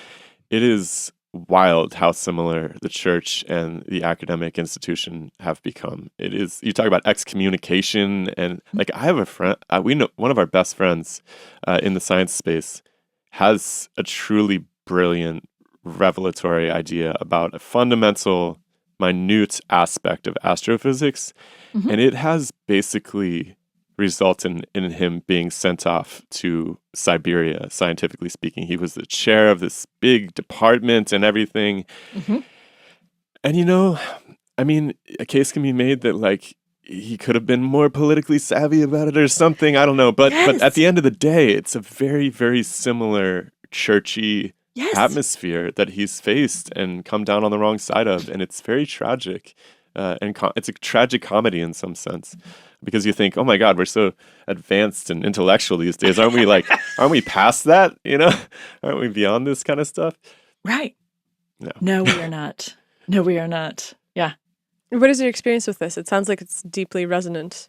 It is deeply resonant. Which example should I share? Yeah, it's part of the reason I'm an independent scholar. Is I keep having this one specific example running through my mind, but you know, I was teaching what I thought was an academic approach to biblical studies, right, in my first full-time position, and there was someone in the department who was threatened by the intellectual rigor versus the faith construct that my intellectual rigor was coming up against, right? Did that make sense? So I was, I mean, this person made it a very, very difficult 6 years and was trying to get me fired and did some stunning things that at a small institution, you know, were possible because it's small institutions it's just different. It's not worse. It's different, the politics. And it was, you know, I'm trying not to say too much but yeah, she succeeded, right? She got what she wanted, basically. And I was reading my field and academic and higher ed. They're two different realms for me, you know, like trying to be an academic biblical scholar is pretty challenging, right? It's academy and faith. And the gatekeepers are similar to what happened for your friend in the department chair, right? Like somebody at the institution somehow pulled the plug for him, and it was just so. There's a lot of self-censoring that feeds into that too. One of the tragedies of his case was that he would go to some of these illustrious physicists that he was friends with, and they would be like, "Hey, man, like that's a great idea, but I think that you should shut up about it. Like, or at the very least, I can't get involved in this. Like, you know? don't mention my name. Don't mention me. Don't say I said it was a good idea. I need my job, right? Yeah, and I don't think that anybody has any idea has been inside of the academy that this is really the way it works. Because, you know, as a student, you just have this beautiful idea of like, well, it's this pursuit of truth, and everybody's grinding away, and it's tragically not the case. It really isn't. There's, you know, if your pursuit of truth happens to align with the current political climate of your institution, great, you'll probably do fine. But exactly. It's Okay, you guys, I think that the acceptance of a central miracle in the doctrine of an institution is a requirement for values admission. And so the same way that when you were like, hey, I think that maybe that conception wasn't immaculate, you're violating the core of the mystical value structure. That's right. Because everything rests upon this being a miracle. Yes. And it rests on faith because you must accept the miracle happened, and that is the most basic precept. If you don't accept the miracle, nothing else can be built. Right. Yeah, you are undoing all these other pieces that are very powerful. Quantum physics is the exact same way, and it rests at the heart of all of the sciences. And so if you I think I really thing at the heart of all the sciences. No. I think that quantum physics is the heart of all sciences because it is the Genesis story. It is the immaculate conception of the world. It is the immaculate conception of matter. Like literally the creation, the modern scientific creation myth, which is the Big Bang, is built on the back of a quantum mechanical revelation, which is completely nonsensical at its Oh heart. my word! You just undid things for me. Why are you doing this? I'm sorry. Yeah. Yeah, you should be sorry. Yeah. I probably will be fired any day now, honestly. I'm surprised nobody's come for my job yet. I've been there for 2 years teaching this class, and so Well, he's lucky because he does not have a department head right now, and there's no like dean to the dean just retired. My department chair left to go make money in the finance industry, and so there's nobody watching me right now. He's waiting for the shoe to drop. I don't know. It's like, it's understandable too to me. I have a lot of compassion for these people as well. So I'm like, I get it. Like, I understand why you want that. But is that really what this project is all about? It is because it's about power. You guys, like, this is just. I'm like, I really think that when you have a faith-based practice that is something that humans really need. Like Shiloh pointed out, the afterlife and death and the idea that there are miracles, the idea that you look at the material world and the way that, you can bounce a ball against a wall as many times as you want, but it won't go through it because of quantum superposition and tunneling. Like somebody tells you that it will, or somebody tells you that there's an afterlife, and you're like, I need this. And then what happens is that story is so effective that it gets folded up into the machinery of power. And that power is then able to go out and use that faith in order to mold the world to its will. And it is not surprising to me that in a culture that has grown progressively more atheistic, right? Like you look at surveys and they're like, the percentage of nuns, no religious affiliation, is higher than it's ever been. So in that culture, we have not succeeded in creating an atheist culture. That's not what that tells you. What that tells you is that people's fundamental need for the belief in a magical, mystical layer of existence that resolves their deepest crises has just transferred from one institution to another, which is why I think you have such a break in like the anti-science-ness of, and we can unpack that because I don't think that like fully encompasses the label, but the anti-science-ness of the super hardcore right versus the embracing of the sciences as a rallying cry of trust the science, believe the science. I believe in science is the same thing as I believe in the Immaculate Conception, and it's just cleaving people along these two lines that are just manifestations of a fundamental human need that you cannot eradicate, you can just redirect. I am fascinated by this line of thought.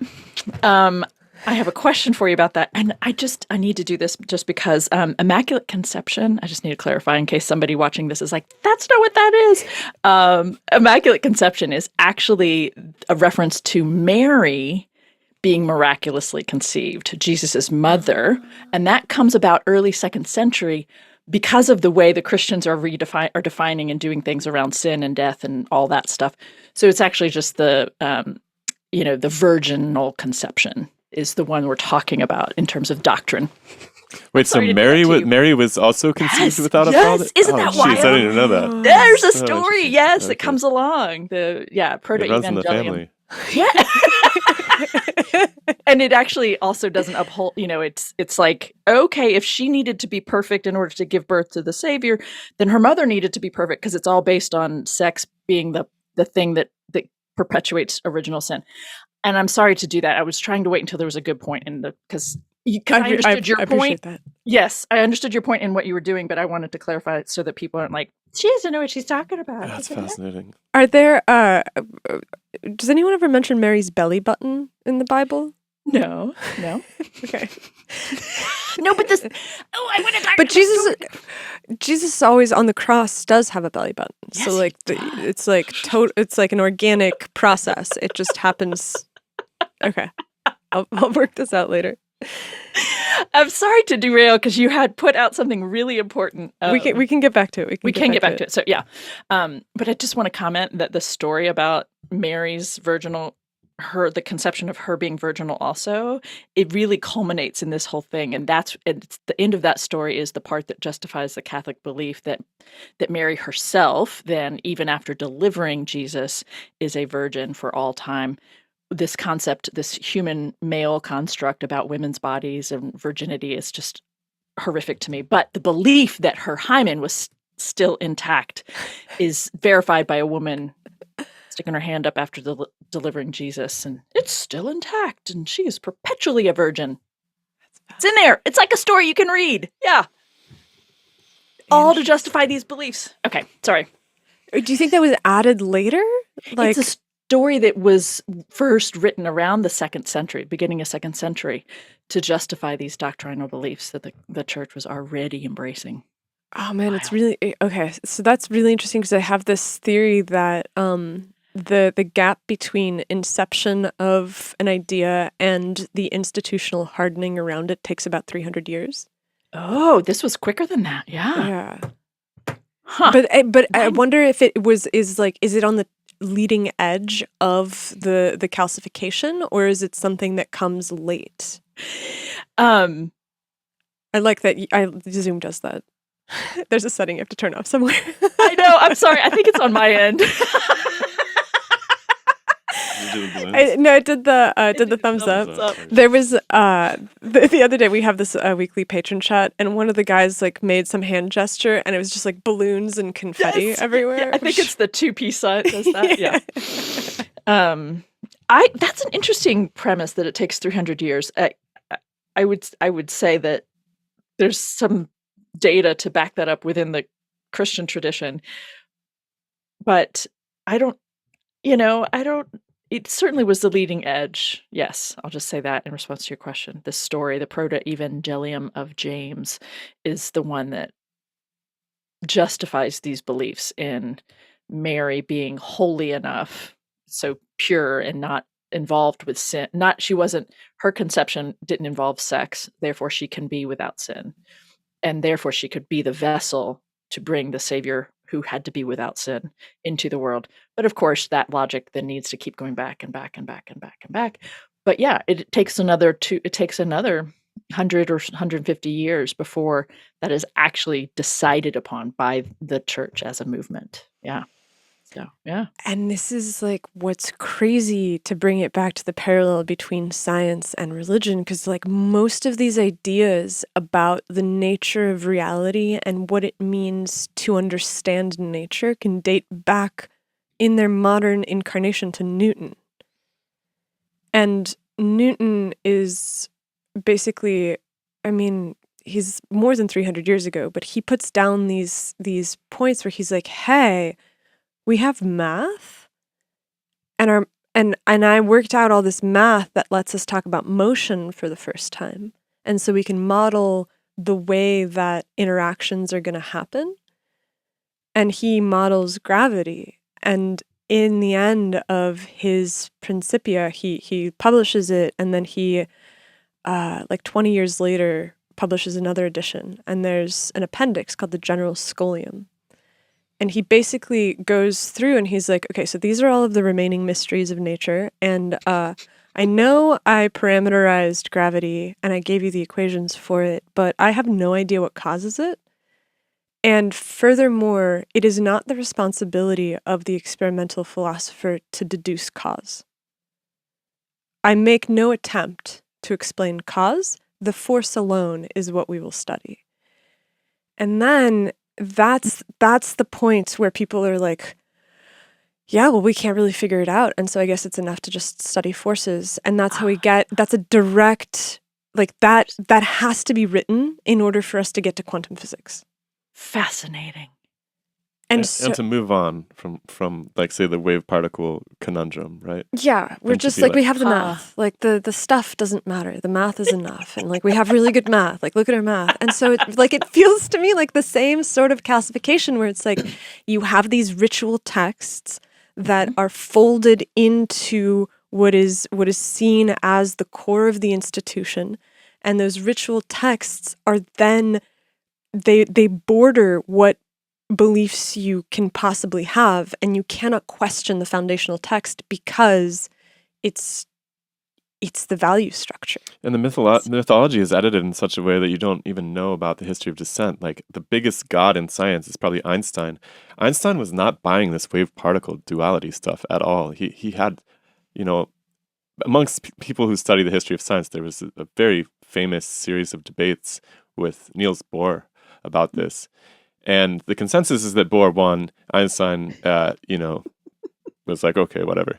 But, there's a lot of dissent across the ages about this. There's a lot of stress between people about these, but it gets kind of removed from the mythology over the years. The canon that most people are going to inherit in high school does not mention any of this, for instance. Right. And it seems to be a similar thing in the way that the society tunes things to their liking. Yes. With religion. Mm-hmm. Mm-hmm. I'm fast. Okay, so one of the things I wanted to ask you, Anastasia, it was when you talk about this collective or individual need for mysticism, this something beyond that isn't. Do you think that that's a? I'm curious what you're stating there. If you're stating that it's an easy out and a lot of people prefer it, are you trying to say that it is a part of human experience? Are you trying to say you're observing this tendency and this is what's winning? I'm curious what you're trying to get at there, maybe. You're asking what I'm doing in the bushes. No, I like that you're in the bushes. I'm curious. I'm curious what you're deciding from the bushes. I think the best way for me to answer this is with a personal anecdote, which is that Shiloh and I will sometimes go into the woods, like once a week, sometimes less than once a week. We'll go and there's a river nearby, and we'll usually like find a place and we'll just kind of like sit for a couple hours. And on the way back from these moments, I always have this feeling of like, this is really good. Like life is good. There's not really a desire for anything. Like I haven't looked at my email all day. It's just this like moment of quietness. And then because I am Russian and I have the inherent darkness that comes with that, I am immediately like, he's going to die one day. Or I'm going to die. Mm-hmm. And so then I start to think about the kinds of things that would make that tolerable. And I start to think about, there was something about when Carl Sagan was dying. He was one of the people in the forefront of what was at the time, I think, like the new atheist movement. And his wife, whose name is Anne Druyan, was also like up there with him. And they were like very close collaborators. They had this great marriage. And he talked about the fact that the thing that was perhaps saddest about his pending death was that because he was so scientific, he knew that there was nothing beyond. And so when I see people's desire for mysticism, and then I see,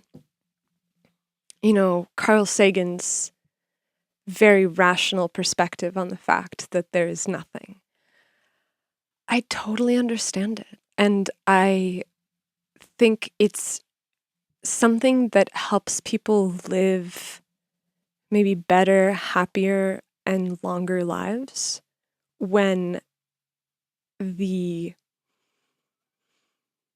just astounding tragedy of it all hits you. And and like some mystery remains, right? Some opportunity for recourse persists, right? I think that's the promise of mysticism. It's like, well, maybe. Well, maybe, and it's this belief that it's just incomprehensible enough that you can fill into that space the fact that it's going to be okay. And so something's beeping wildly. Is that on our end? Oh, I'm sorry. I couldn't hear it because of my. Did I get it? Did I turn it off? Yeah, you did say it. Yeah. Like, sorry. No, I think that this is really important to talk about because I think that it is the place where it is meaningful and valuable for people. And I think that one of the greatest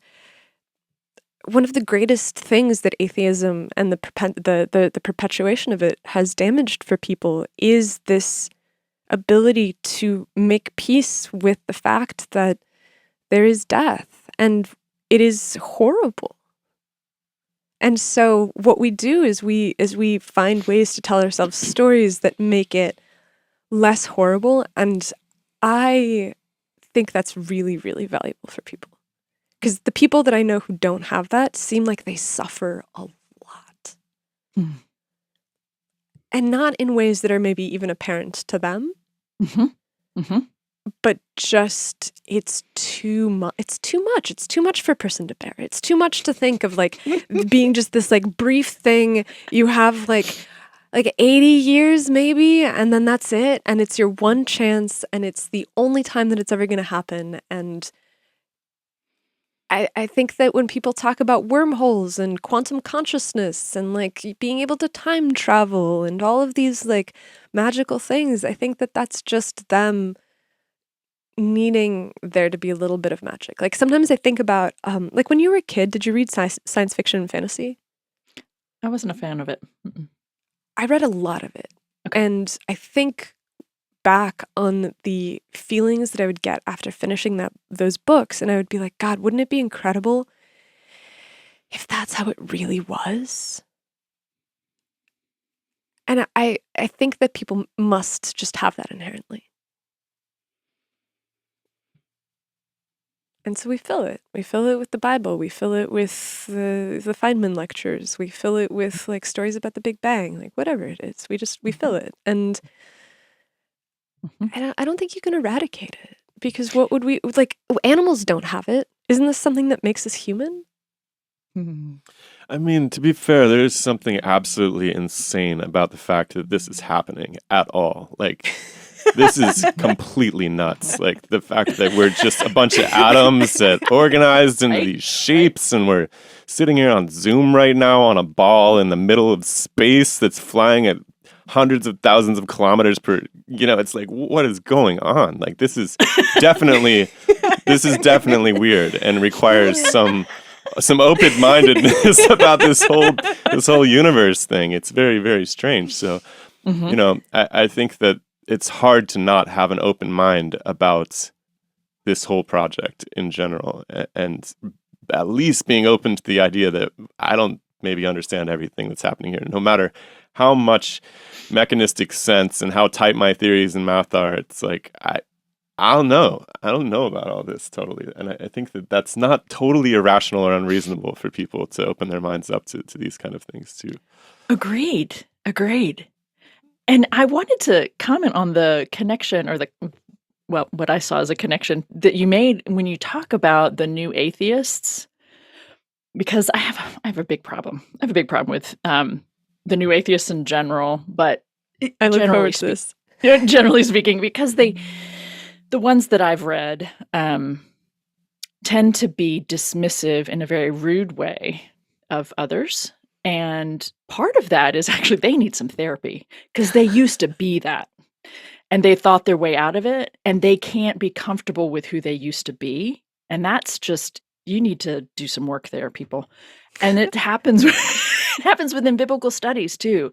And it's really frustrating because some of the best work is also tinged because they're being snarky, right?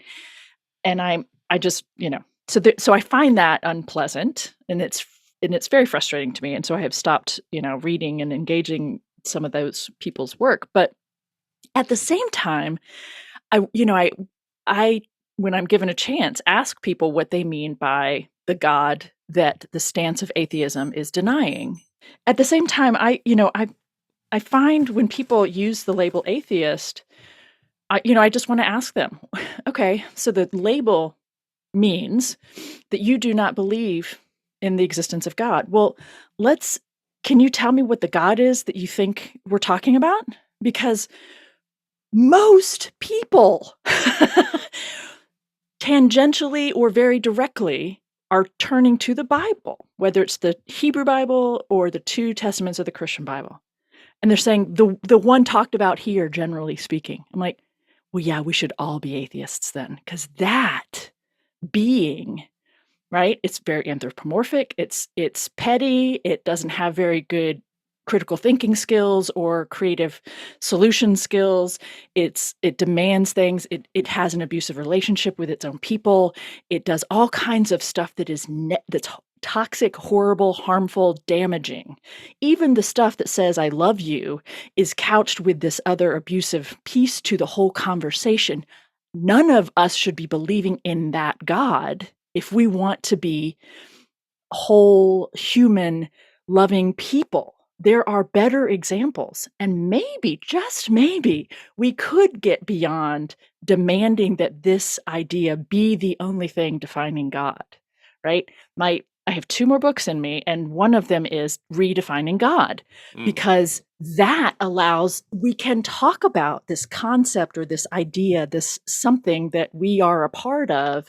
It's not separate from us, and it is whatever it is. I think there's a way to talk about something that's positive and helpful, back to the mystical that you're referring to, Anastasia. Like, I don't know what it is either, but I know that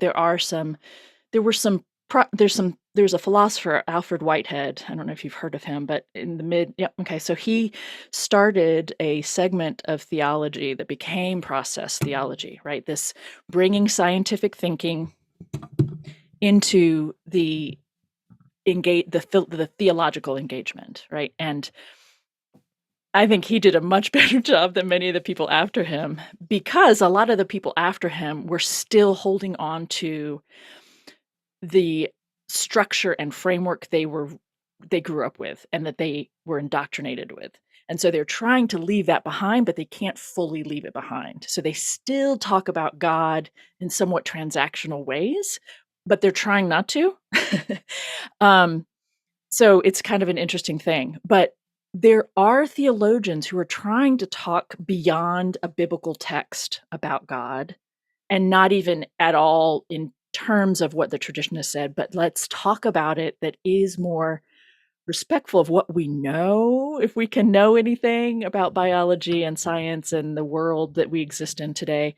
So there are people doing that. And to me, yeah, I don't even like the label. So when we have this a reference to atheism, just makes me giggle. I'm like, no, that God, it really just doesn't exist. And I'm happy to be an atheist if that's it, but that's not it. And I don't want to give up on the project. Like, I don't want to give in to the people who say it's either this God or nothing, because I think there's something. I don't know what, and whether it's that having these.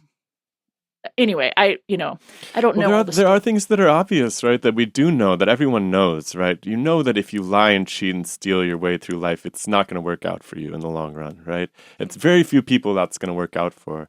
And in so much as the concept of God is pointing to whatever the opposite of that behavior is, some ideal, archetypical, integrated version of being a being, of how to be a being in the most supreme perfected sense. It's very strange because a lot of the people who are advocating intellectually for atheism, they behave as if that does exist, as if that is a thing, and they orient themselves towards it still. And it's like, are you sure that you don't? You act as if you believe in that highest ideal, and yes. How is that different from believing in God, which is just some overarching ideal? It's very, very interesting. It is. And even at the level of people coming from often in conservative circles, there's this belief that you have to have this Jesus or this God thing in order to be live by your values in order to have morals, to be a moral person. That is a belief that a lot of people genuinely have. They don't even know where it comes from. They just know that that's true. You have to have God in order to be moral. And I remember I'm drawing a blank on the name of the podcast, but it's Radiolab. They did an episode talking about morals coming from communal living, basically. We can see it within animals, and I just loved that, because I was like, yes, that is what these ancient texts are maybe trying to put words to, and doing so imperfectly. But there's a thing that happens, and there's this piece of us, right? We want to make sure our kids get the point, but it's kind of in us. It's in there somehow, right? It's however you understand that happening genetically and evolutionarily speaking. Well, it's the feedback with the whole system.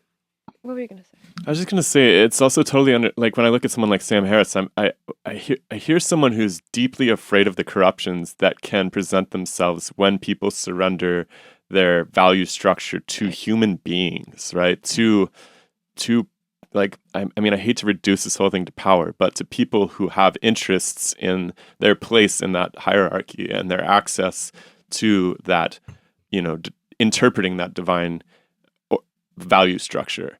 It's like, yeah, terrible, like certainly terrible things continue to happen as a result of that. Mm-hmm. But are those corruptions, or aren't you really like railing against the corruptions more than you are against the actual principle itself? I don't know. It seems like it to me. I mean, I would say yes. And also, I think he's probably reflecting on how persuasive these narratives are in those communities, right? So that, sure, the ultimate problem is the corruption, but also that people aren't given a chance to have their own thoughts in the midst of it, so that they can get out of it, or that they can find a way to free themselves of it, or whatever. Because the community around that power player, whoever it is, right? The community is more important than speaking truth to power, because I need the community. And I think that's, I feel like this is total tangent, but like, I feel like that's what we're seeing with all these church scandals, where people have been covering up abuse for decades in lots of different denominations. And I mean, it's safer to just live and get through it, because I need the people, I need the community, than to speak some truth, because the truth isn't well received by those in power, and the truth is squelched, and you've gotten rid of, you're a pariah, all of the things you all have been saying, like, it's safer, and I need the people, so I'm just gonna. Yeah.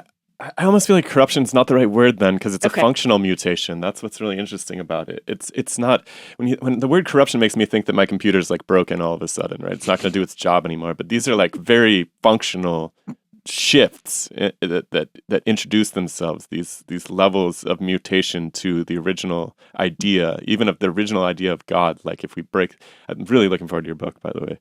Sorry, what do you have to say? Once you're done, I know how to put this into a sentence. Hit it. It is team consciousness versus team replicator. We hung out yesterday with a psychonaut, a DMT adventurer, and he was trying to... A researcher. The guy's got like a Stanford master's in computational neuroscience. I'm not denigrating him at all. He's a very brilliant man. But he was looking at the lens of having looked at all these case reports and interviewed all these people about their experiences with these psychedelics.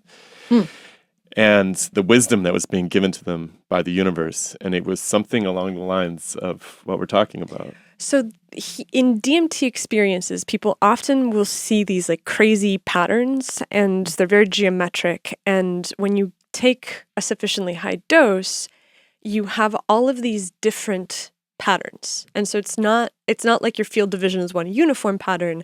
It's that you're starting to see all of these different hyperbolic geometric shapes form. And he's like, there are two types of these shapes. One type is the kind that forms. They have personalities too. They have personalities, they have entities. This is like a whole nother wormhole. But Wow. specifically in terms of consciousness versus replicators, he's like, some of these patterns appear to be conscious in the sense that they are formed, they are changing, they are behaving, they are interacting, but they're not replicators. Replicators are the patterns that form and then want to take everything over so that everything looks like that pattern. Oh gosh. Yeah. And he's like, it's not necessarily like dangerous or threatening, but it's just like it can be, but there's also this question of like ecosystem of the multiple individualistic perspectives, which we can say is what consciousness is. Okay. And then the replicator is the system that takes a set of rules and is like, everything will look like this set of rules now. And then just like hammers it into place. Yes. And so this distinction that you're talking about is the distinction between an individualistic faith in something versus the institutional replicator of this is the stamp of faith. And so I just thought that was... It's also like the Milton's, it's very much like the God versus Lucifer, like Lucifer being like, I know how to do this better than you, that kind of thing. It's so rich, honestly, that story just penetrates in every level of mythology as far as I can tell. Wow, that's an interesting take. Yeah. So, I have two questions off this, one of which is, do you have a definition for God that you like? And the other is, what is your perspective on psychedelics? Oh. Do I have a definition yet? I don't.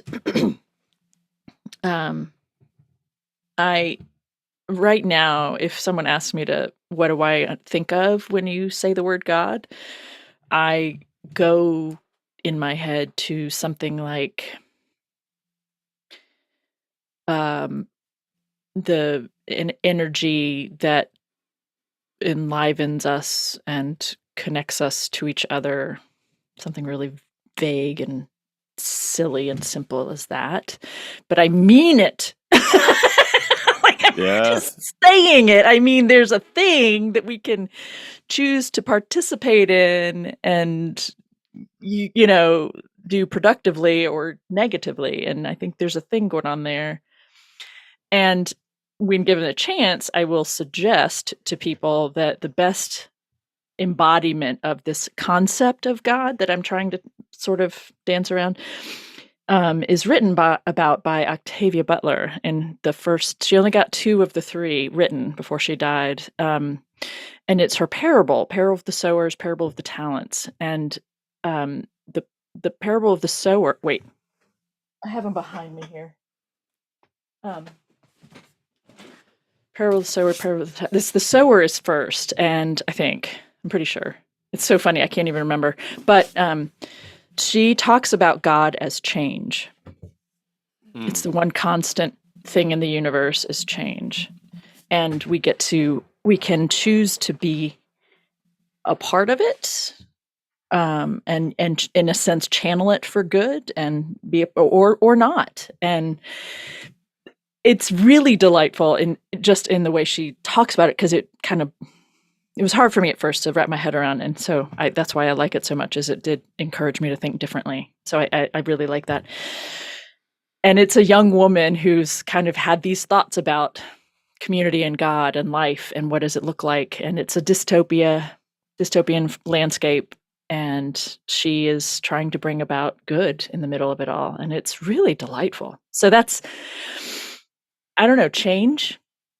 Change for the good. Movement, change. That God doesn't have intention, right? I don't think of God as a being. It isn't something that we're transactional with. I think it just is, and we can either choose to be in it and with it or not. I have to think in what are all the ways that I was taught to think about God that I want to disassemble, so I don't think of God as someone I'm talking to. It's not someone who's going to bless me. It's not a puppeteer. It's not put some money in and get something out of it. It's not any of that, right? I understand why people think about it that way. I understand why people have talked about it and philosophized and theorized about it in those shapes and forms and ways of being, because that's very human. Is what's being described there, but that to me it doesn't work in terms of what we're actually trying to talk about if you want to posit at all the concept of God. It's something that doesn't care about us in that kind of relational way at all, right? It's life, it's energy, it's something, but it doesn't care what you've done, because your consequences of what you've done are going to happen, right? It doesn't judge you for every little thing, it's not interacting. Go ahead. It's interesting because the last thing that you said, which is that it doesn't care about what you've done because the consequences are going to come anyways. And I've actually come to thinking about God as that set of consequences, where it's like, it's not a person, it's just, like you say, it's like the rules for a community. I'm like, well, okay, the rules for the community are set by a group of people, and they've decided that the community will work best if everybody follows the rules. And when you break those rules, there are consequences. And I feel like somehow in that action of like there being, like what you say about energy and the thing that flows through us and the change, like I think that you're spot on about the relational aspect of it. And then I think a lot about the way that people talk about consciousness and awareness as being a harmonic process, where it's like you can have waves that resonate, or you can have things that are completely just discordant and ugly. Yes. And so the idea for me of God would be to like join in the choir of the universe in a way that is harmonious. Which is crazy because the original the people who developed the concept of democracy relied heavily on this concept of natural law, that these laws are self-evident in some sense. Right? It's like I hold these laws to be self-evident, isn't that right? the, like, the it's first like line? this idea that like you're right, like you do have to establish some rules for your community, but they're kind of already there. It's like we can't be stabbing each other in the neck in the middle of a political meeting or something, right? You got these rules make sense. I can't just take your stuff, because how are we going to ever coexist if this is the case? Right. Like there's these things that it seems like we thought of them, but it's like, well, they're kind of the only way it could possibly go. Right. They're self-evident. And I think that the crazy thing, though, is that humans for a long time have been doing this thing where they're like, we're not animals. And so the rules that we set are for human-to-human relations. And as soon as you expand that to say that these laws that are self-evident are not just between man, but they are between man and nature. I hate that in English, like the word for human is like the poetic word is man. Yeah, what's that Hebrew word for Adam? Well, it's Adam. It's actually that's why he's named that. It's because the generic is Adam. God, I wonder if Adam and that are somehow related. What do you mean? Like the word atom? Atom? Atom and I think Adam. it's different from Tom, like, which is a cut business. I don't know, actually. But like the communal and universal nature of it must extend not just between people, but it must extend between people and literally the rest of the universe. And that is a set of networks that we are obliged to care for, and our natural laws don't include that. Because right now, the natural laws don't include any of the biosphere stuff. That's why we're in the mess we're in right now. Like, you can chop down the forests because your job is to take nature by the forelock. Yeah. So it's like, okay.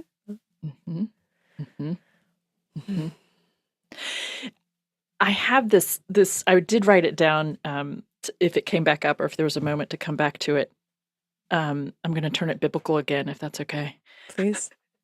Because what we're talking about now is also related to one of the prompts I ask my students in a Hebrew Bible intro to respond to is, I'll say, there are people in the United States, because my students are within the United States, there are people in the United States who want our legislation to be based on biblical ideas and laws. What's your response to this? So I asked them this at the beginning of the term, and then they can choose to respond to it at the end. And so when we're studying Exodus and Leviticus and Deuteronomy, I'm pointing out to them that, sure, there's the do not murder and do not steal and do not lie, but this also is fundamentally based upon the premise of worshiping just the one God. So you can't talk about biblical ideas and laws without talking about a patriarchally defined community or, society that is inherently trying to create the worship of this one God. So everything in this is tied to that one first premise about creating this worship. But there are pieces in there that we still agree with, right? Don't murder, don't lie, don't steal. Why not? Right? Back to your point, right?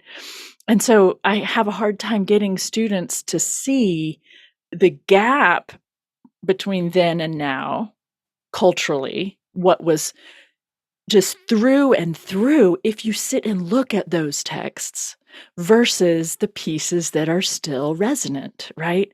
And so the fact that there are some pieces that are still resonant with us for good reason is what makes people a little bit more attuned. It's like, well, yeah, of course, we don't want people murdering. We don't, and they're not seeing the whole picture of the biblical text and stories and frameworks of thinking about humans interacting and with each other and with the God they're describing. So it's a really interesting thing. I'm like, well, of course, I don't want people murdering each other and blah, blah, blah. That's not all there is to it. And then the flip side is also this connection to what you all are talking about, right? That they weren't the first to come up with these laws, right? The Babylonians prior to them, the people long before the Hebrew people had these in writing for good reason, right? And yeah, so biblically speaking, I feel like I need to address the cultural part, but you don't need a particular divinity looking over your shoulder in order to have these values, right? I think that's really, really well said and really, really, really useful for the world. Thanks.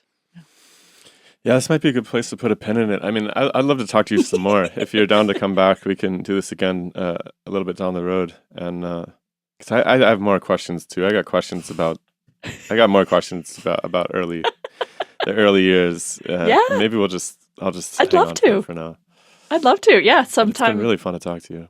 I've really enjoyed this. Absolutely. I'd love to do it again. Me as well. Okay. Yeah. So. Tell people where they can find you. Right. Right. The easiest way to find me is my website, because you can get to all the different socials from there. So my website is my full name, which is Jennifer with 2 N's, Grace, Grace, Bird, BIRD.com. That's an incredible name. Thank you. I like that a lot. I didn't do it. And when do you think we can look forward to your book, Defining God? I'm really Redefining looking forward to God? this one, yeah. That's really sweet of you. Thanks. Unfortunately, I have another book I need to write first. I really need to get this one done. It's a book on Paul. Before reading Paul, read this. It's been in the works for a long time. So it'll be a couple years before the Redefining God comes out, probably. Our patron chat will look forward to that because they were deeply curious about the question of Paul. Awesome. Oh, okay, yeah. Fantastic. Thanks. Yeah.